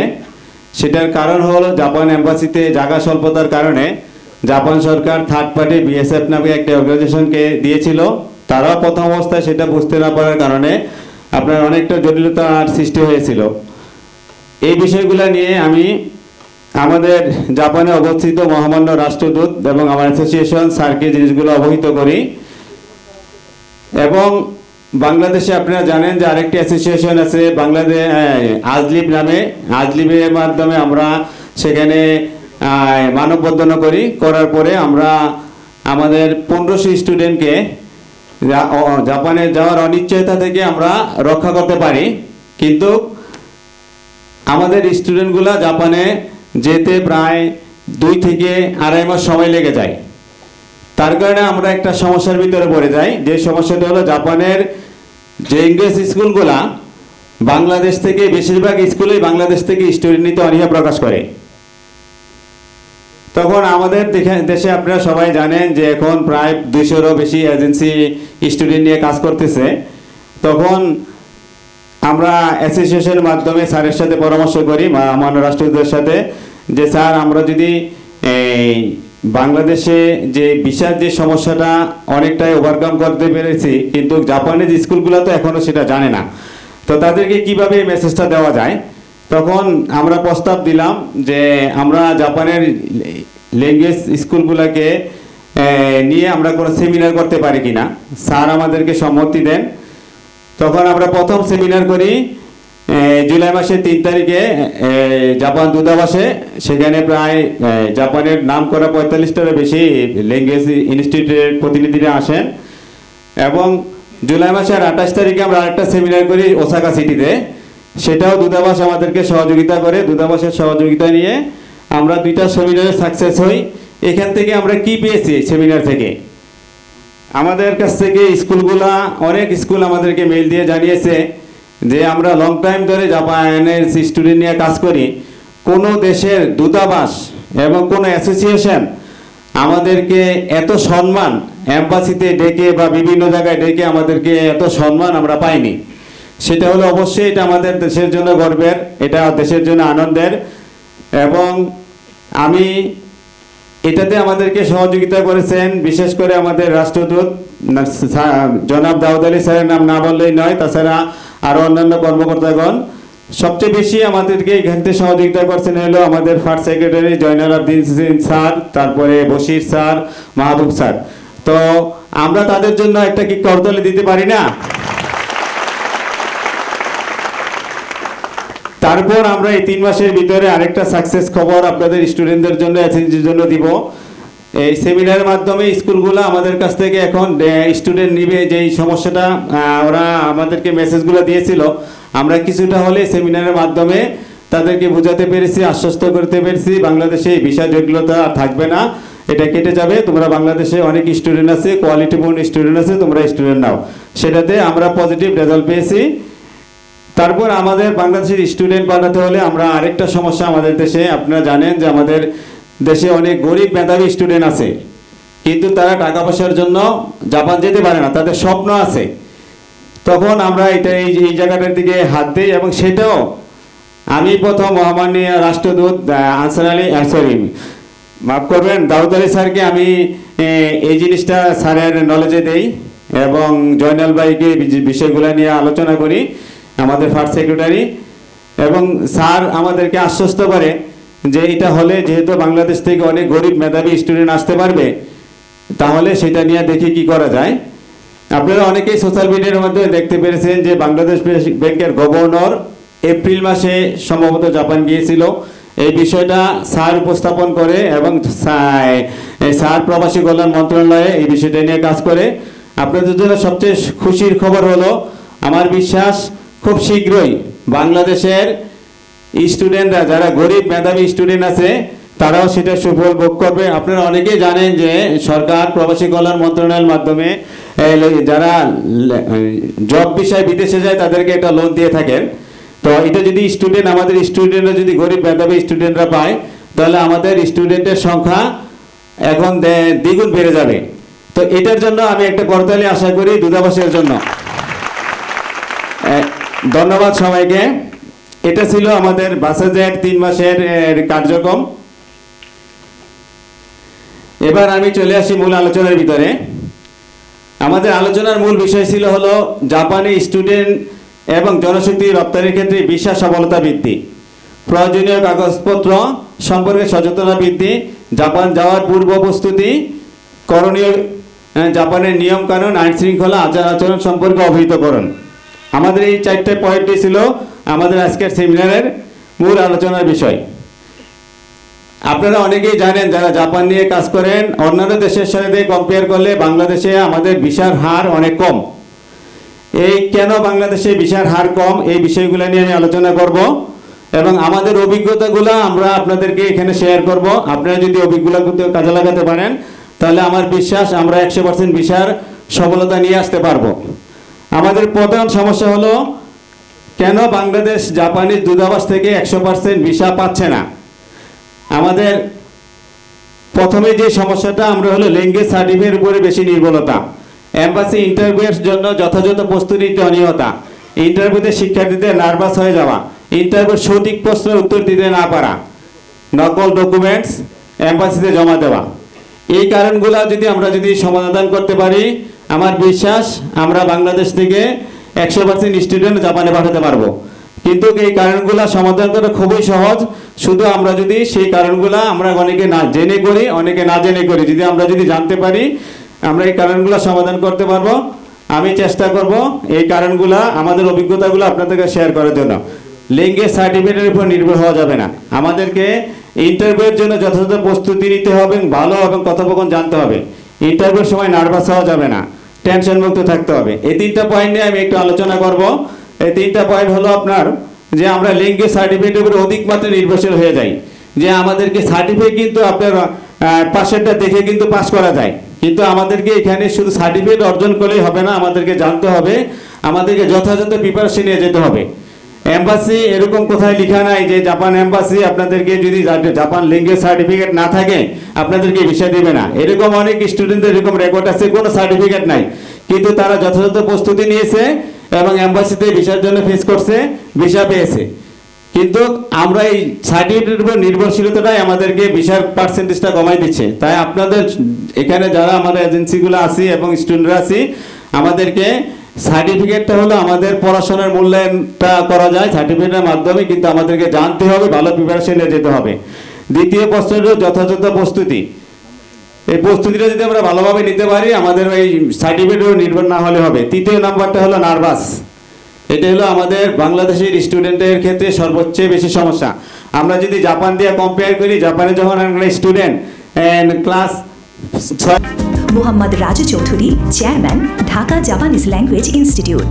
মোহাম্মদ নাজমুস সাকিব, চেয়ারম্যান, প্রেসিডেন্ট বাসাস ওনার বাকি প্রোগ্রাম পরিচালনা করার জন্য অনুরোধ করছি। ধন্যবাদ।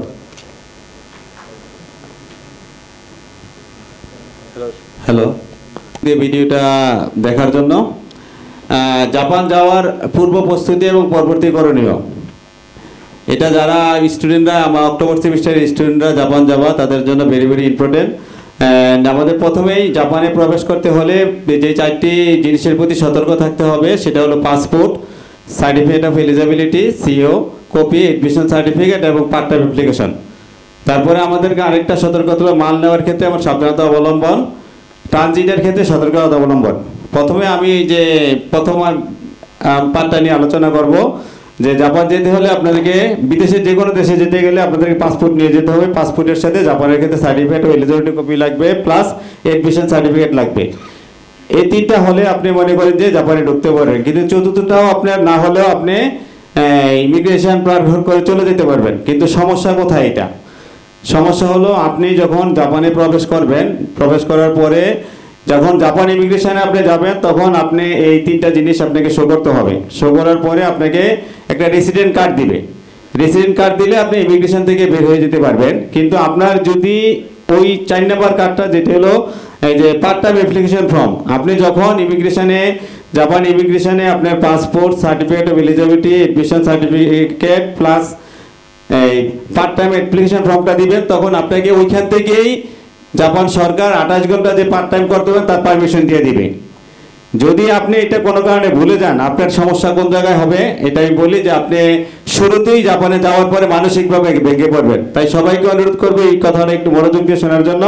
কারণ আপনি যদি ইমিগ্রেশন থেকে 28 ঘন্টা পার্ট টাইমের পারমিশন নিয়ে বের হতে না পারেন, আপনাকে এটার জন্য আবার জাপান ইমিগ্রেশন থেকে বের হয়ে যায়, ইমিগ্রেশনে যেয়ে আপনার অ্যাপ্লাই করতে হবে। অ্যাপ্লাই করতে হলে আপনার সময় বেঁধে 1 থেকে আপনার 5-6 মাস পর্যন্ত সময় লাগতে পারে আপনার। যদি আপনি এটার পারমিশন না পান, যতদিন পর্যন্ত আপনি পারমিশন পাবেন না ততদিন পর্যন্ত আপনি কোনো পার্ট টাইম করতে পারবেন না। তো আপনাদেরকে এই বিষয়ের প্রতি একটু সতর্ক থাকতে হবে। আমি আপনাদেরকে সতর্ক থাকার জন্য অনেকগুলো আমার প্রতিষ্ঠানকে আমরা টিপ দিয়ে থাকি। যেটা আরেকটা সমস্যা হলো যে আপনি যখন এখানে অ্যাপ্লাই করতে যাবেন, জাপানে প্রত্যেকেই মনে করেন যে ব্যস্ত সময় পার করে, আপনি কাউকে নিয়ে তো একা যায় করতে পারবেন না। কাউকে নিয়ে যেতে হলে আপনি 1 সপ্তাহ 2 সপ্তাহ অপেক্ষা করতে হবে। সেক্ষেত্রে আপনি আরও 15 দিন পিছিয়ে যাবেন। তো আমি যে সতর্কতা আমাদের এজেন্সিকে দিয়ে থাকি, যেন দল বেঁধে যখন যাবেন, একসাথে যখন যাবেন, অনেকেই ভুলটা করে থাকেন।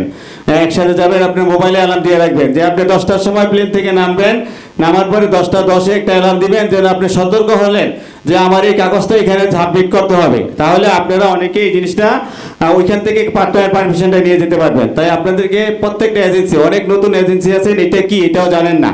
এটা ছাড়া কেউ জাপানে যদি পার্ট টাইমের পারমিশন না পায় তাহলে তারা পার্ট টাইম করতে পারবে না, যতদিন পার্ট টাইম পাবে না।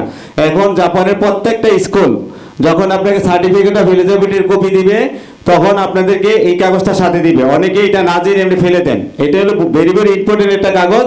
এটা আপনারা সবাই এই সতর্কতার সাথে এটা স্টুডেন্ট কাছে আপনি পৌঁছে দিবেন এবং তাদেরকে বলে দিবেন যে তোমরা এটা ইমিগ্রেশন থেকে যখন বের হবা, রেসিডেন্ট কার্ড যখন দিবে, রেসিডেন্ট কার্ডের সাথে তুমি যেন 28 ঘন্টা কাজের পারমিশন নিয়ে দেবা। পারমিশন নিয়ে গেলে তাহলে সে আপনার যেদিন ইমিগ্রেশন থেকে বের হবে, ইচ্ছা করলে ওই দিন থেকে সে পার্ট টাইম করতে পারবে।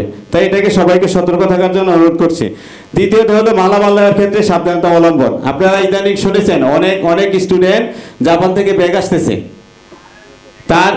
তার একটাই কারণ হলো, ব্যাগ আসার একটাই কারণ হলো কি, সেও জানে না সে কি জন্য ব্যাগ আসতেছে। আপনারা যখন জাপান যান তখন আপনাদের বন্ধু বান্ধব, আত্মীয় স্বজন অনেকেই কিছু মাল দিয়ে দেয় আপনাদের কাছে। সাপোজ মনে করেন যে আপনারা একই প্রতিষ্ঠানে পড়াশোনা করছেন, একসাথে থেকেছেন, কিন্তু আপনি 6 মাস আগে জাপান চলে গেছেন, বন্ধুত্ব হয়েছে, সে 6 মাস পরে জাপান গেল। যাওয়ার পরে সে কি করলো, একটা ব্যাগ দিয়ে দিল, পেঁচে কাপড় মরে একটা ব্যাগ দিল, এটার ভিতরে নেশা জাতীয় দ্রব্য, এমনও জিনিস ধরা পড়ছে, মনে করেন যে হিরোইন, গাঁজা। এইটা কি আপনি কিন্তু জানেন না, আপনি মনে করছেন সে একটা প্যাকেট দিয়ে গেছে, হয়তো একটা কাপড় দিয়ে গেছে, না হলে একটা কোনো খাবার দিয়ে গেছে, বলে এরকম দিয়ে যায়, পেঁচে দিয়ে যায়। তারপরে আপনি যখন জাপান থেকে ইমিগ্রেশন হওয়ার পরে লাগেজ ক্লেমে যাবেন, লাগেজ নেবেন, তখন আপনার মনে করেন যে ওইখানে কুকুর ঘুরে জাপানে, যারা জাপানে গিয়েছেন এখান থেকে তারা অনেকেই দেখেছেন কুকুরের হাত থেকে কেউ রক্ষা পাবে না। যদি স্কেনের হাত থেকে রক্ষা পাইলে কুকুরের হাত থেকে রক্ষা পাওয়ার কোনো সুযোগ নাই।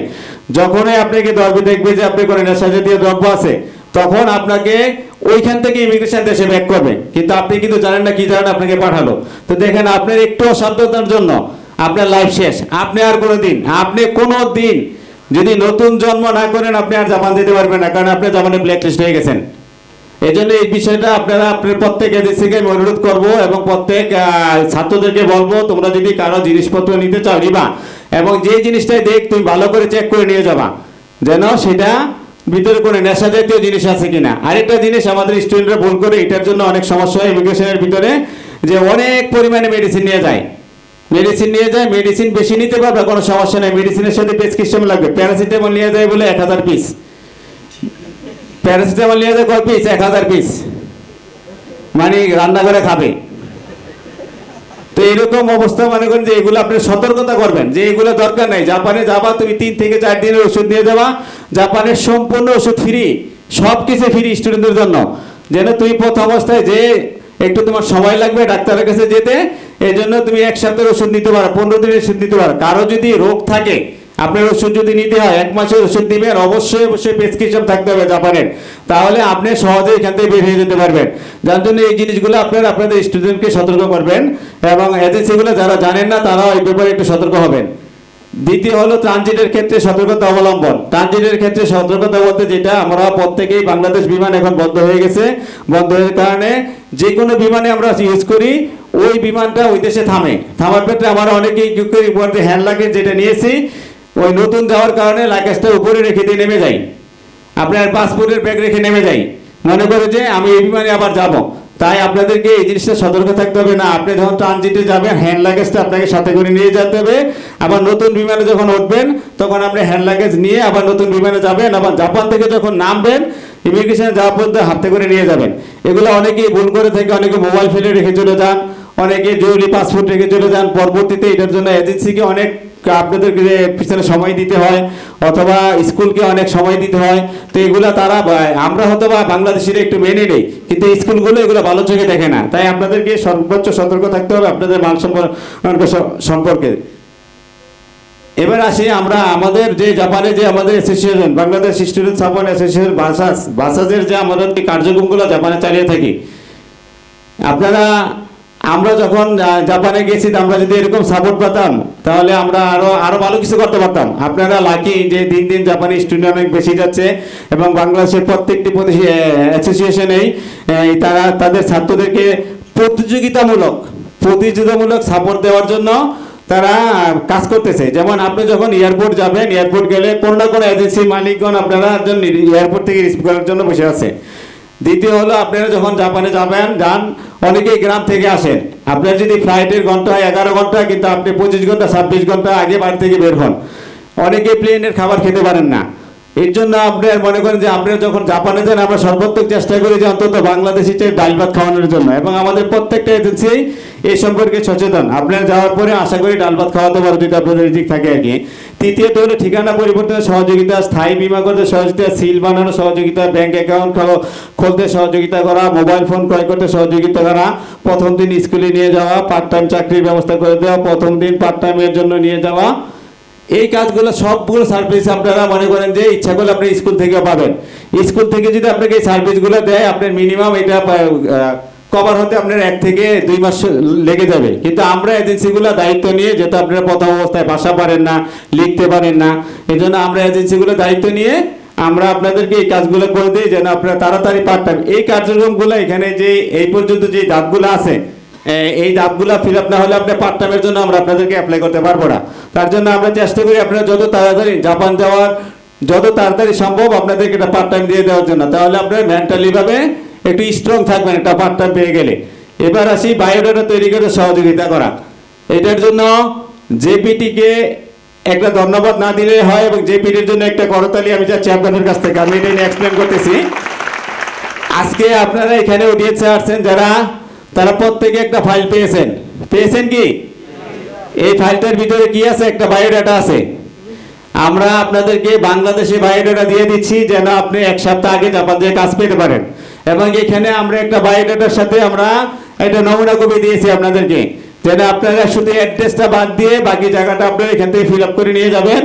নিয়ে গেলে আপনি এখান থেকে যদি ফিল আপ করে নিতে পারেন তাহলে আপনাকে আমরা তাড়াতাড়ি কাজে আপনাদেরকে ইন্টারভিউতে দেওয়াতে পারবো। আর না হলে এটা আপনি এখানে দিয়ে যদি ফিল আপ করেন অনেকের সহযোগিতা নিতে পারবে, কারণ আমাদের বাংলাদেশের যতগুলো ল্যাঙ্গুয়েজ ইনস্টিটিউটের টিচার আছে তারা এই বায়োডাটার সহজ একটা বায়োডাটা এটা কিভাবে লিখতে হয় তারা জানে। আমরা নমুনা কপি দিয়ে দিছি, আপনারা জাপান যাওয়ার সময় এটা লিখে নিয়ে যাবেন, তাহলে দেখবেন যে আপনারা এক সপ্তাহে কাজ পেয়ে যাবেন। কেন আমি বললাম যে জেপিটি অথরিটিকে এটা ধন্যবাদ দেওয়ার জন্য, কারণ জেপিটি অথরিটি আমাদেরকে এই বায়োডাটা মানুষের, আমরা যে দেশে যাইতে চাই, যে দেশে গিয়ে আমি লেখাপড়া শিখতে চাই, চাকরি পেতে চাই, সেই দেশ সম্পর্কে যদি আমি সম্যক অবহিত না হইতে পারি তাহলে কিন্তু আমার জীবনের সাকসেসফুলনেস আনা আদৌ সম্ভব নয়।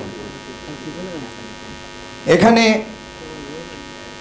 আজকের এই অনুষ্ঠানের প্রধান যিনি বক্তা ঢাকা বিশ্ববিদ্যালয়ের ভাষা শিক্ষা ইনস্টিটিউটের প্রফেসর আছেন। তাহলে প্রথম শিক্ষা হচ্ছে ভাষা।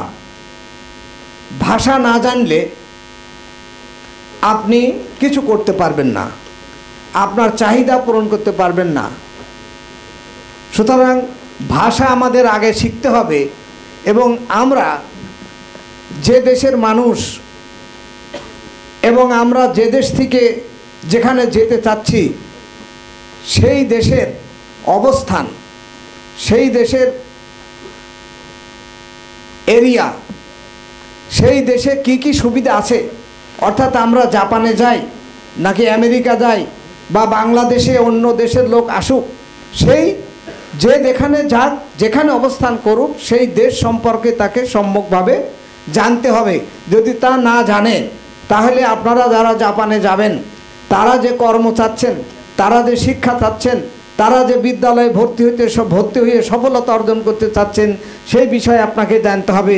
এবং এটাও জানতে হবে, আগের বক্তা অনেক কিছু বলে গেছেন, ইভেন ময়লা কোথায় ফেলবেন সেই শিক্ষাটাও তিনি দিয়ে গেছেন।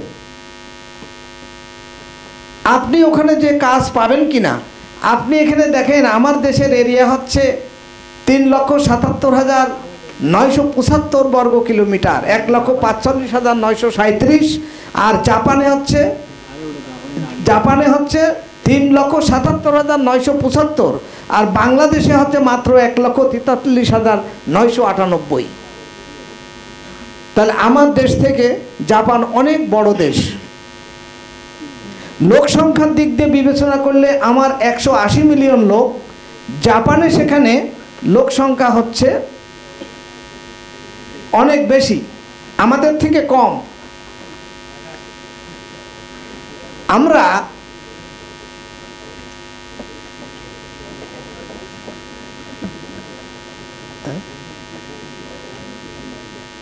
না হয়নি, জাপানের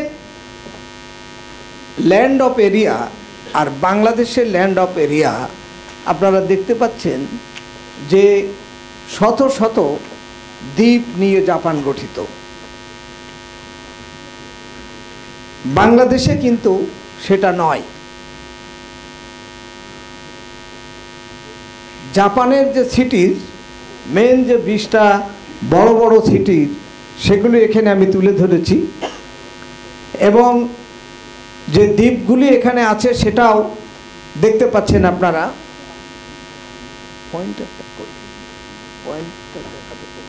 সতর্ক থাকতে হবে, ভুল বা মিথ্যা তথ্য দিলে সিওই আবেদন বাতিল হয়। জাপানি স্টুডেন্ট ভিসা প্রসেস, সিওই পরবর্তী ধাপসমূহ: টিউশন ফি পরিশোধ, ভিসা আবেদন প্রস্তুতি, ভিএফএস অ্যাপয়েন্টমেন্ট বুকিং, ভিসা আবেদনপত্র জমা, ইন্টারভিউ ও ফলাফল। ধাপ 5, টিউশন ফি পরিশোধ। প্রয়োজনীয় ডকুমেন্ট সিওই, ইনভয়েস, ভর্তি চিঠি, পেমেন্ট মেথড। যারা বিদেশে যাবেন, বাংলাদেশের বিভিন্ন জেলার মানুষ, বিভিন্ন উপজেলার মানুষ, বিভিন্ন ইউনিয়ন কিংবা গ্রামের মানুষ থাকতে পারেন, যা পূর্বের বক্তা স্পষ্ট করে বলে গিয়েছেন। এবং এই ম্যাপটা সম্পর্কে আপনাদের সম্যক ধারণা থাকতে হবে যারা লেখাপড়া করতে যাচ্ছেন। যে বিষয়টা আমি উপলব্ধি করেছি, এখানে উচ্চশিক্ষার জন্য বোধহয় মানুষ যাচ্ছে কিনা জানি না, কারণ স্কুলের কথা বলা হয়েছে, কলেজ কিংবা ইউনিভার্সিটির কথা আমি শুনি নাই। যে কলেজ এবং ইউনিভার্সিটিতে মানুষ পড়তে যাচ্ছে কিনা জাপানে, সেই বিষয়ে আমার কাছে তথ্য আছে, আমি পরবর্তী তথ্যতে দেখাবো। এসবগুলি বাংলাদেশে কিন্তু জাপানের থেকে জনসংখ্যা অনেক বেশি। বাংলাদেশের জনসংখ্যা জাপান থেকে কয়েক গুণ বেশি। আপনারা যারা বিদেশে আছেন, বিদেশে গিয়েছেন, দেখবেন আমরা যারা গিয়েছি দেখেছি যে তাদের এরিয়া অনেক বড় হওয়ার কারণে per kilometre density of population অনেক কম, আমাদের অনেক বেশি, এখন প্রায় 2200-র মতো। তাহলে আমাদের দেশে 18 থেকে 60 বছর, এখন সরকার 62 বছর পর্যন্ত নিয়েছেন, এই কর্মক্ষম লোকের সংখ্যা বিশ্বের যে কোনো দেশের তুলনায় বেশি।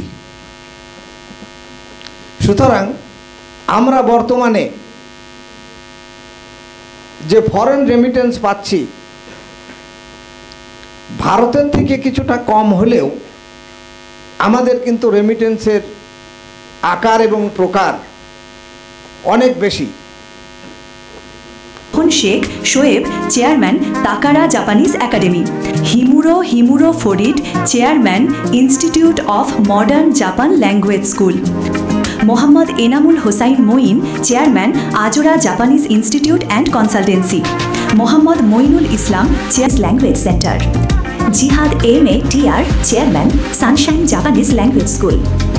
Nurul Islam Rafin, chairman Himawari foreign language school.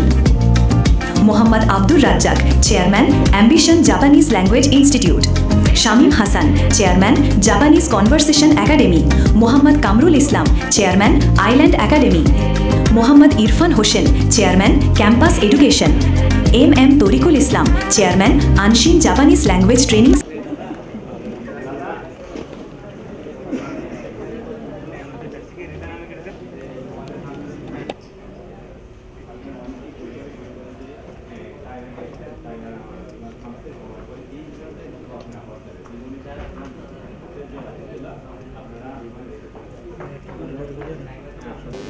উপস্থিত সম্মানিত সভাপতি, বিশেষ অতিথি, সুধীবৃন্দ এবং এতক্ষণ যা জানলাম, শুনলাম, দেখলাম, উপলব্ধি করলাম যে বাংলাদেশি স্টুডেন্ট জাপানে গিয়ে জাপান এবং বাংলাদেশের মধ্যে একটি ব্রিজ তৈরি করে দেশের উন্নয়নে তারা অবদান রাখবে, সেই প্রত্যাশা নিয়ে জাপানে অবস্থানরত প্রবাসীরা এই অনুষ্ঠানের আয়োজন করেছেন। সেই অনুষ্ঠানে আমাকে দাওয়াত করেছেন, আপনাদের সাথে পরিচিত হওয়ার সুযোগ করে দিয়েছেন, সেজন্য আমি আন্তরিকভাবে কৃতজ্ঞতা জানাচ্ছি। সর্বপ্রথমে আমি অ্যাকনলেজ করছি বাংলাদেশের at the beginning of today's seminar, I would like to express heartfelt gratitude Honorable Chief Advisor Professor Dr. Muhammad Yunus. He is a Bangladeshi economist, business and politician who has serving as Chief Advisor of the interim government of Bangladesh since 8 August 2024. Yunus was awarded the Nobel Peace Prize in 2006 from founding the Grameen Bank and pioneering the concept microcredit and microfinance. He is very prominent, efficient all over the world. Now, I would like to express my heartfelt gratitude to Honorable Prime Minister of Japan, Shigeru Ishiba, who is Japanese politician as PM since 2024.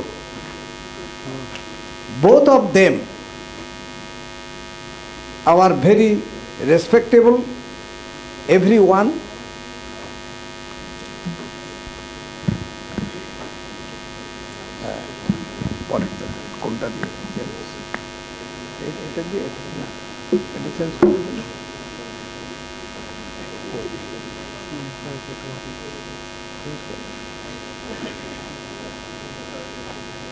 Change করুন,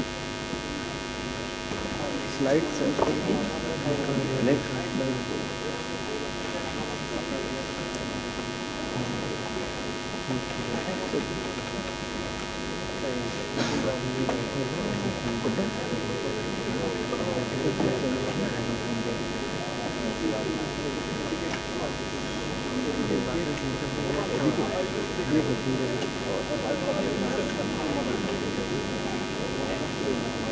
আমি আমার সংক্ষিপ্ত পরিচয় এখানে তুলে ধরেছি। This is not necessary for you.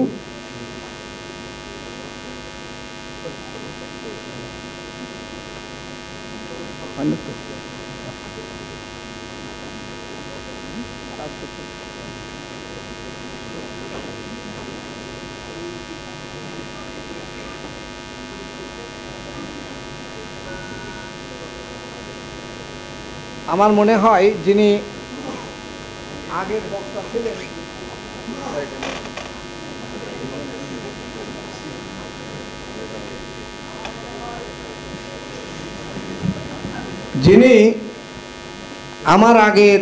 বক্তা ছিলেন তিনি সকল বিষয় জাপানে যারা শিক্ষা গ্রহণের জন্য যেতে ইচ্ছুক সে সম্পর্কে বিস্তারিত আলোচনা করেছেন। সে বিষয়ে আমি পুনর্ব্যক্ত করতে চাচ্ছি না। আমি এখানে উপস্থিত যারা আজকের অনুষ্ঠানের বিশেষ সম্মানিত ব্যক্তিবর্গ তাদেরকে এক কথায় শ্রদ্ধা নিবেদন করছি, কৃতজ্ঞতা জানাচ্ছি এবং শুভেচ্ছা জানিয়ে আমার মূল বক্তব্য শুরু করছি।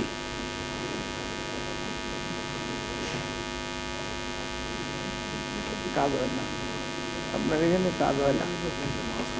হ্যাঁ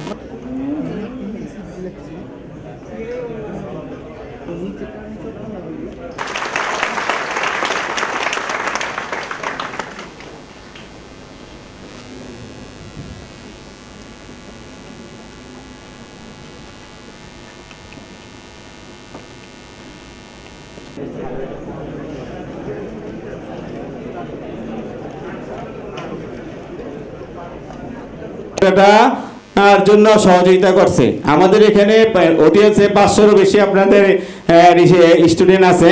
500 বাইরেরও যদি জাপানে কিনতে হতো এখানে 55,000 ইয়েন, তাই বাংলাদেশি টাকায় 52,000 টাকার মতো লাগতো।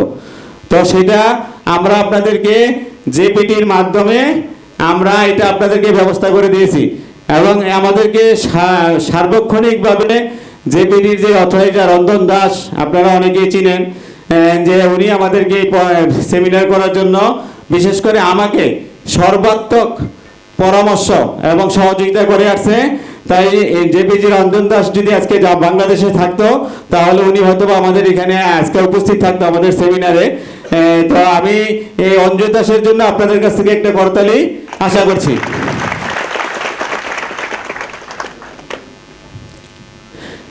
এটাই আমার আলোচনার শেষ ভাগ, একটু ধৈর্য ধরে শোনেন। আমাদের এই যে জাপানের নিয়মকানুন, আইন শৃঙ্খলা, আচার আচরণ সম্পর্কে অবহিত হওয়া। আমার প্রথম প্রশ্নটা হলো জাপানের জনশক্তি, জাপানের জনশক্তির মার্কেট ধরে রাখতে হলে কোয়ান্টিটি নয়, কোয়ালিটির দিকে গুরুত্ব দিতে হবে। জাপানের সাথে দীর্ঘমেয়াদী ব্যবসা করতে হলে জাপানিদের যেভাবে জনশক্তি চাবে তাদের মতো করে তৈরি করে পাঠাতে হবে। নিয়ম কানুন, আইন শৃঙ্খলা, আচার আচরণ বাংলাদেশের প্রত্যেকটি শিক্ষা ভাষা শিক্ষা পাশাপাশি শিক্ষাদান করতে হবে। এই তিনটা প্রশ্ন আমি একসাথে আলোচনা করব, যে আমি কেন বললাম কোয়ালিটি না কোয়ালিটির উপর গুরুত্ব দিতে হবে। আপনারা আমাকে মাফ করবেন, এই কথাটা হলো আমাদের অভিজ্ঞতাটা শেয়ার করি, যে আমাদের বাংলাদেশে অনেক বাবা মা এসে আমাদেরকে বলে আমার ছেলেটা নষ্ট হয়ে যাচ্ছে, ছেলেটা একটু নেশার দিকে চলে যাচ্ছে, ছেলেটা একটু মনে করেন যে খারাপ দিকে চলে যাচ্ছে, মেয়েটা খারাপ দিকে চলে যাচ্ছে, আমার ছেলেটার জাপান নিয়ে আপনি পার করে দেন। জাপান সরকার মনে হয় যে খারাপ ছাত্রছাত্রী নেওয়ার জন্য একবারে গোডাউন খুলে বসে আছে। আমি আপনাদেরকে বলবো, 100 বার বলবো, একবার না 10 বার বলবো, এই ধরনের যদি কোনো আপনাদের কাছে যদি কোনো স্টুডেন্ট কোনো গার্জিয়ান নিয়ে আসে, তাদেরকে আপনারা আপনাদের সর্বোচ্চ ব্যবহারটা করেন, ভালো ব্যবহার করে তাদেরকে বুঝিয়ে দিবেন। এই সমস্ত ছেলে ফেলে জাপান নেবেন না। এই সমস্ত 3-4টা ছেলে ফেলের জন্য আমাদের জাপানের মার্কেট ধরতে অনেক কষ্ট হচ্ছে। তার কারণ আমরা জাপানে জানি, জাপানের বর্তমান অবস্থাটা আমরা জানি। কারণ আপনারা মনে করেন যে এখানেই আমি বুঝাতে চাইছি কোয়ান্টিটি নয় কোয়ালিটির উপর গুরুত্ব দিতে হবে। কারণ আমরা জাপানে জানি যে একটু বদনাম যদি হয়ে যায়, এটা মনে করেন যে ওভারকাম করতে অনেক সময় লাগে। আবার যদি একটা সুনাম আমরা করতে পারি, তাহলে এরকম 10টা স্কুল, একটা স্কুল 10টা স্কুলকে ইন্ট্রোডিউস করে দেয়, তখন ওই ছেলেপিলেগুলো জাপানে কোনোভাবে আপনি পাঠাই দিলেন, যাওয়ার পরে মানুষের নেশা অভ্যাস খুব সহজেই চেঞ্জ হয় না, তখন তারা যায় সেম কাজগুলো করে। তখন আমাদের জাপানের স্কুলগুলোর সাথে, প্রতিষ্ঠানগুলোর সাথে এবং কোম্পানিগুলোর সাথে অনেক সমস্যার সম্মুখীন হয়। তাই আপনারা এই ধরনের কোনো স্টুডেন্ট যদি আপনাদের ইনস্টিটিউটে আসে, আপনারা আপনাদের সর্বোচ্চ ব্যবহারটা করবেন। কারণ এটা যদি আপনি ভালো ব্যবহার না করে যদি তারাই দেন, আমাদের বাংলাদেশে যে কাজ ক্ষমতার বলে আপনারা ক্ষতিও করতে পারে। তাহলে আপনাদেরকে অনুরোধ করবো, এই ধরনের কোনো স্টুডেন্ট যদি আপনাদের ইনস্টিটিউটে আসে, আপনারা সর্বোচ্চ ভালো ব্যবহার করে তাদেরকে বুঝিয়ে সান্ত্বনা করে আমরা চেষ্টা করব বিদায় করার জন্য আর কি। এই ধরনের স্টুডেন্ট জাপানে পাঠাবেন না। তারপরে আমি আরেকটা কথা বলেছি, কেন আপনারা জাপানিদের মতো করে পাঠাতে হবে। জাপানিদের মতো করে পাঠাতে হলে আমাদের ব্যবসাটা লং টাইম আমরা রান করতে পারবো। কারণ জাপান বর্তমানে এমন একটা অবস্থায় পড়ে গেছে। আমরা তো ঘোষণা দিছি, আমাদের প্রধান উপদেষ্টা ঘোষণা দিয়েছে 1 লক্ষ জনশক্তি। আমি বলছি 50,000 স্টুডেন্ট এজেন্সিগুলোকে নিয়ে যাব।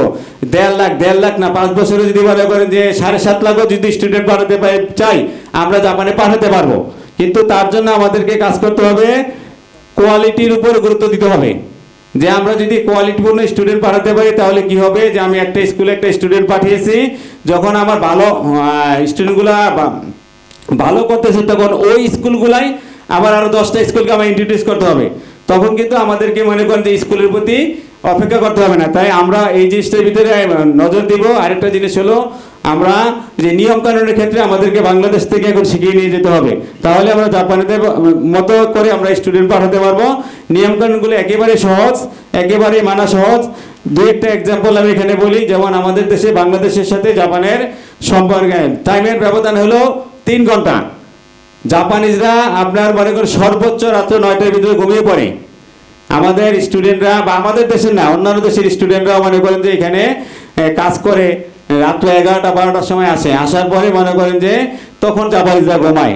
তো ওরা না জানার কারণে যখন আপনার সিঁড়ি হয়ে ইয়াতে ওঠে, এই বাসায় ওঠে, জুতার আওয়াজ হলো এরকম। এটা জন্য জাপানের জন্য কত বড় ব্যাড ম্যানার, যে এটা সে শিখে নাই, বাংলাদেশে সেটা করে। তা আপনাদেরকে এজেন্সিগুলোকে এই নিয়মগুলো শিখাতে হবে। এবং রুমে যাবে, রুমে যাওয়ার পরে প্রথমে ফোনটা, কাপড় চোপড়টা ফেলে ফোন দেওয়া স্টার্ট করবে, এত জোরে সাউন্ড করবে যে তারা এগুলো জানে না। কারণ জাপানিজরা ঘুমাচ্ছে, তারা নতুন অবস্থায় গেছে। তখন এটার জন্য আমাদেরকে কি হচ্ছে, আমাদেরকে জাপানে এখন বাড়ি ভাড়া পেতে অনেক কষ্ট হচ্ছে। তো এটা আমাদেরকে এই আচার কারণগুলো, নিয়ম কানুনগুলো আমাদেরকে আমাদের এজেন্সিগুলোকে জানতে হবে এবং আমাদেরকে এটা শিখে জাপানে আমাদের স্টুডেন্টকে পাঠাতে হবে। আরেকটা যেটা হলো, মনে করেন যে জাপানের সবচেয়ে বেশি সমস্যার সম্মুখীন হচ্ছে ছেলেপেলেরা, যে বলছি যে ময়লা। জাপানে আমাদের দেশে ময়লা যেখানে খুশি সেখানে আমরা ফেলাই দিই।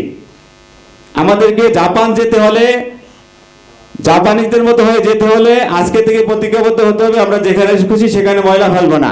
প্রত্যেকটা এজেন্সির মালিকগণকে আমি অনুরোধ করব, জাপানে ময়লা ফেলা হলো 3 ভাগে ময়লা ফেলায়, 3টা গার্বেজ এরিয়ার ময়লা জুড়ে রাখবেন, রেখে তাদেরকে শিখাবেন। যেমন আপনার খাবারের গমি ফেলে একভাবে, প্লাস্টিক গমি ফেলে একভাবে, এবং আপনার যেটা ক্যান এবং বিন এই ময়লাগুলো ফেলে একভাবে।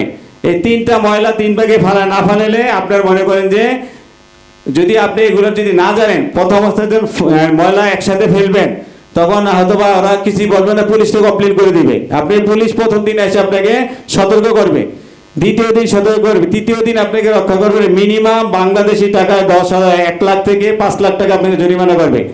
আপনি জরিমানা দিয়ে সেরে গেলেন, কিন্তু এই যে আপনি যে জরিমানা, জাপানে যে কোনো জরিমানা দিবেন আপনি ব্ল্যাকলিস্ট, এটা আপনাদের মনে রাখতে হবে, ব্ল্যাকলিস্ট হয়ে গেছেন। এই কাজটা যদি আপনি 2 বার করেন, আপনি জাপানে যতই বড় চাকরি করেন, যতই বড় পাওয়ারফুল লোক হন, আপনি জাপানে কোনোদিন জাপানিজ পাসপোর্ট পাবেন না, জাপানে পার্মানেন্ট রেসিডেন্ট পাবে না।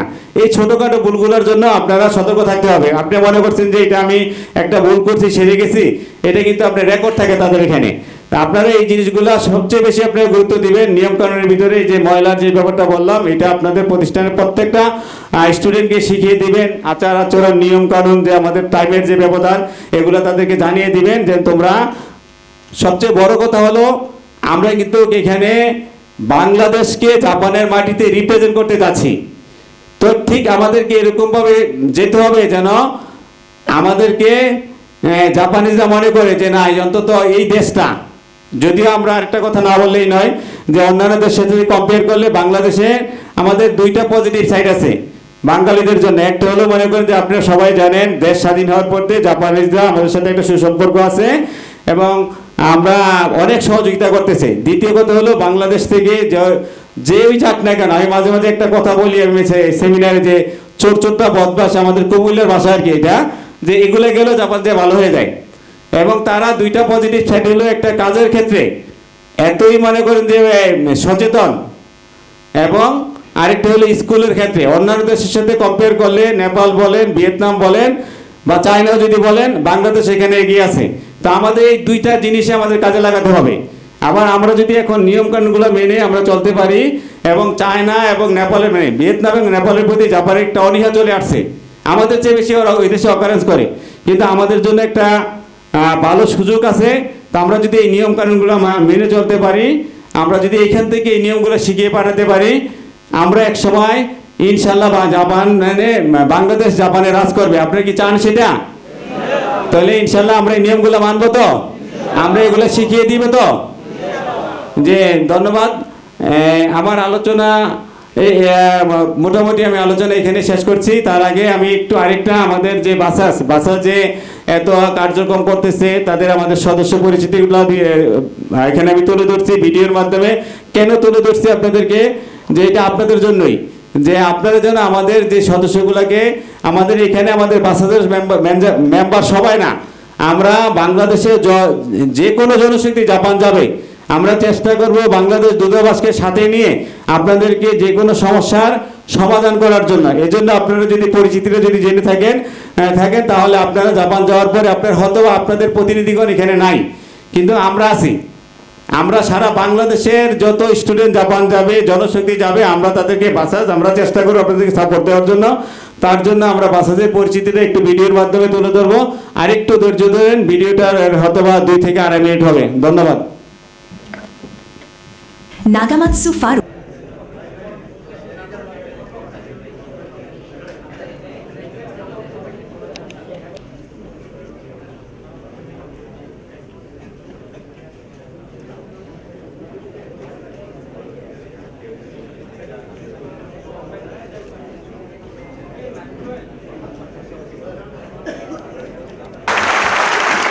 আমরা দেখতে পাচ্ছি যে আমাদের শুরু থেকে জাপানের আমরা একদম হাতে খড়ি থেকে সর্বশেষ পর্যন্ত জাপানে যেতে আমাদের যা কিছু প্রয়োজন সব কিছুই স্যার নিয়ে আসছেন তার উপস্থাপনার মাধ্যমে। আমরা আরেকবার স্যারকে একটু ধন্যবাদ দিয়ে হাততালি। সম্মানিত উপস্থিতি, এ পর্যায়ে আলোচনা নিয়ে আসছেন আজকের প্রোগ্রামের সম্মানিত বিশেষ অতিথি ডক্টর মোহাম্মদ ফজলুল হক, সাবেক সচিব, সাবেক অতিরিক্ত সচিব জনপ্রশাসন মন্ত্রণালয়। স্যারকে তার আলোচনার অতিথি ডক্টর মোহাম্মদ ফজলুল হক, অতিরিক্ত সচিব অবসরপ্রাপ্ত জনপ্রশাসন মন্ত্রণালয়।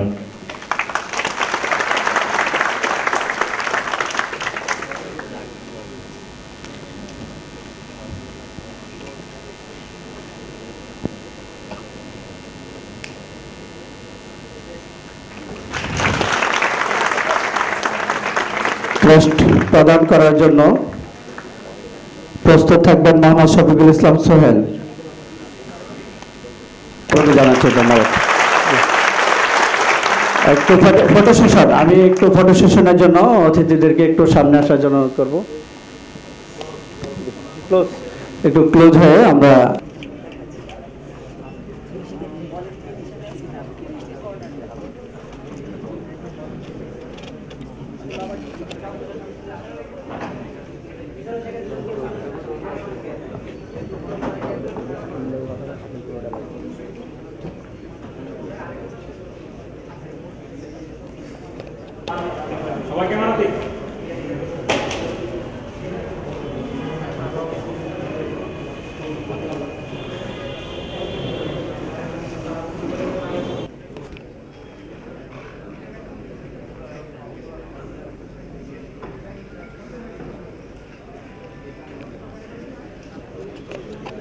ক্রেস্ট প্রদান করছেন শুভদীপ মন্ডল, জেপিটি অথরিটি থেকে।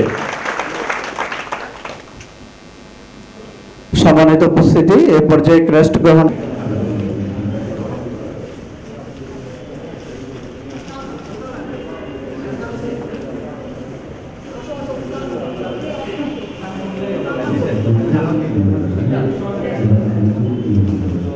Abdul Shukur, managing director, Japan education and job centre, Narayanganj.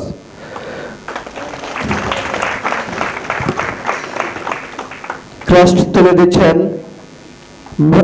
বাসাসের সম্মানিত চেয়ারম্যান এবং Raju Chowdhury, Dhaka Japanese language institute.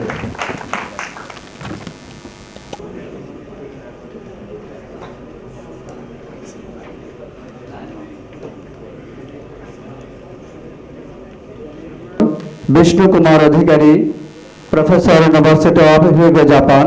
Crest প্রদান করবে Masud Rana, Japan international language institute.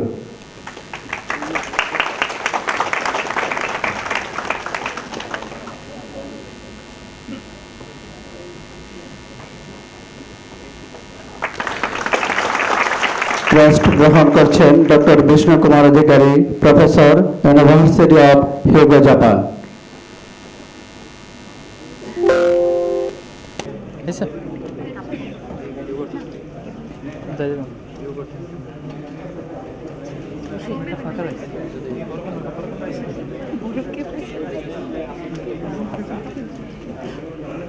কামজুল Hasan, ইনোচে global education institute, Badda, Dhaka. Crest প্রদান করছেন বাসাসের সম্মানিত চেয়ারম্যান এবং জনাব Raju Chowdhury, Dhaka Japanese language institute.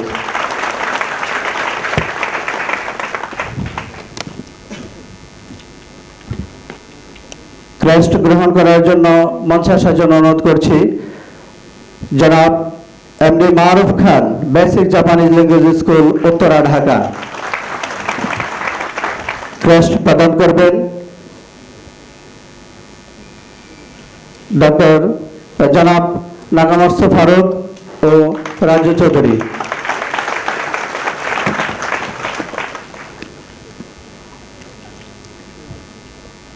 জি, শুভদীপ মন্ডল, জনাব শুভদীপ মন্ডলকে মঞ্চে আসার জন্য অনুরোধ করছি।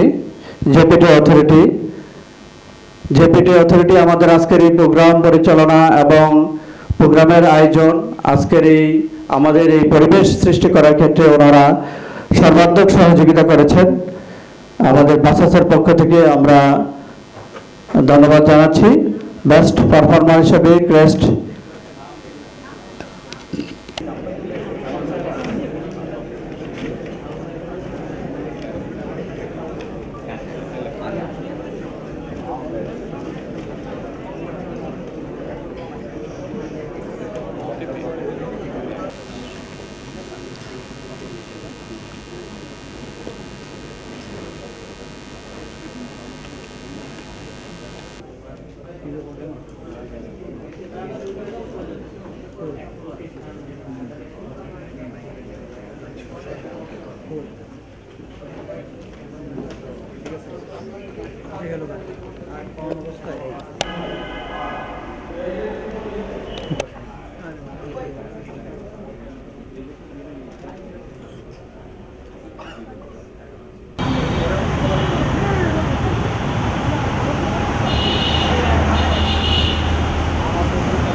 প্রধান অনুষ্ঠানটি শুরু করতে যাচ্ছে।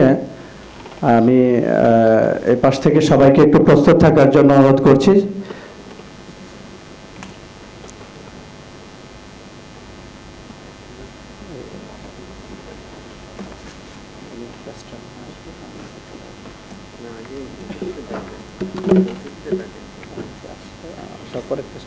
তীব্রতা সম্পর্কে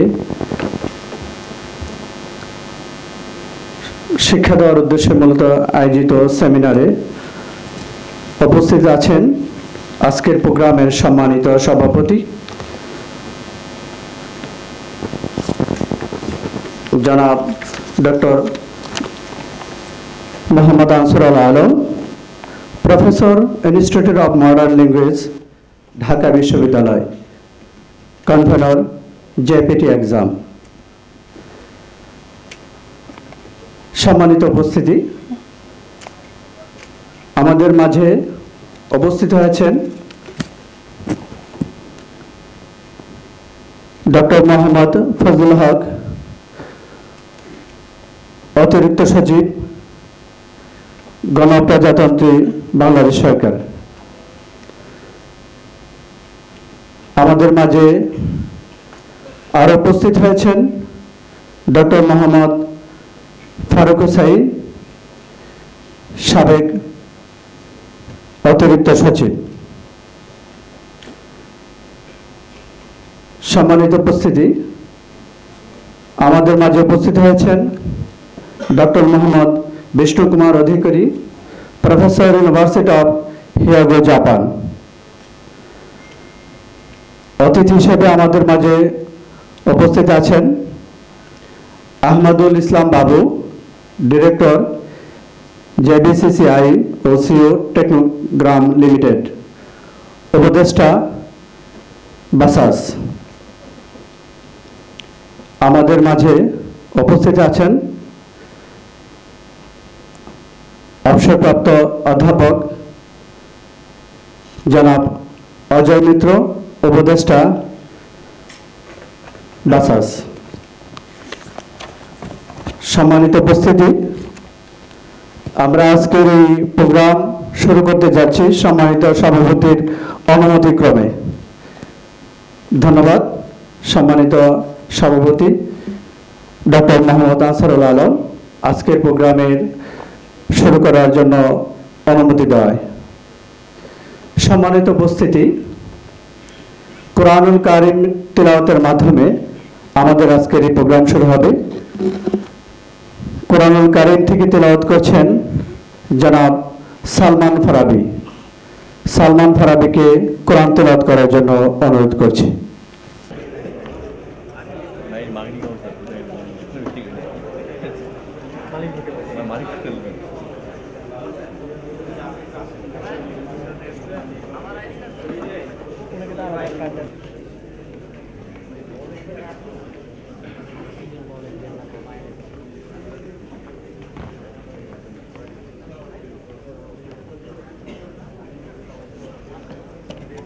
বৃদ্ধির সম্পর্কে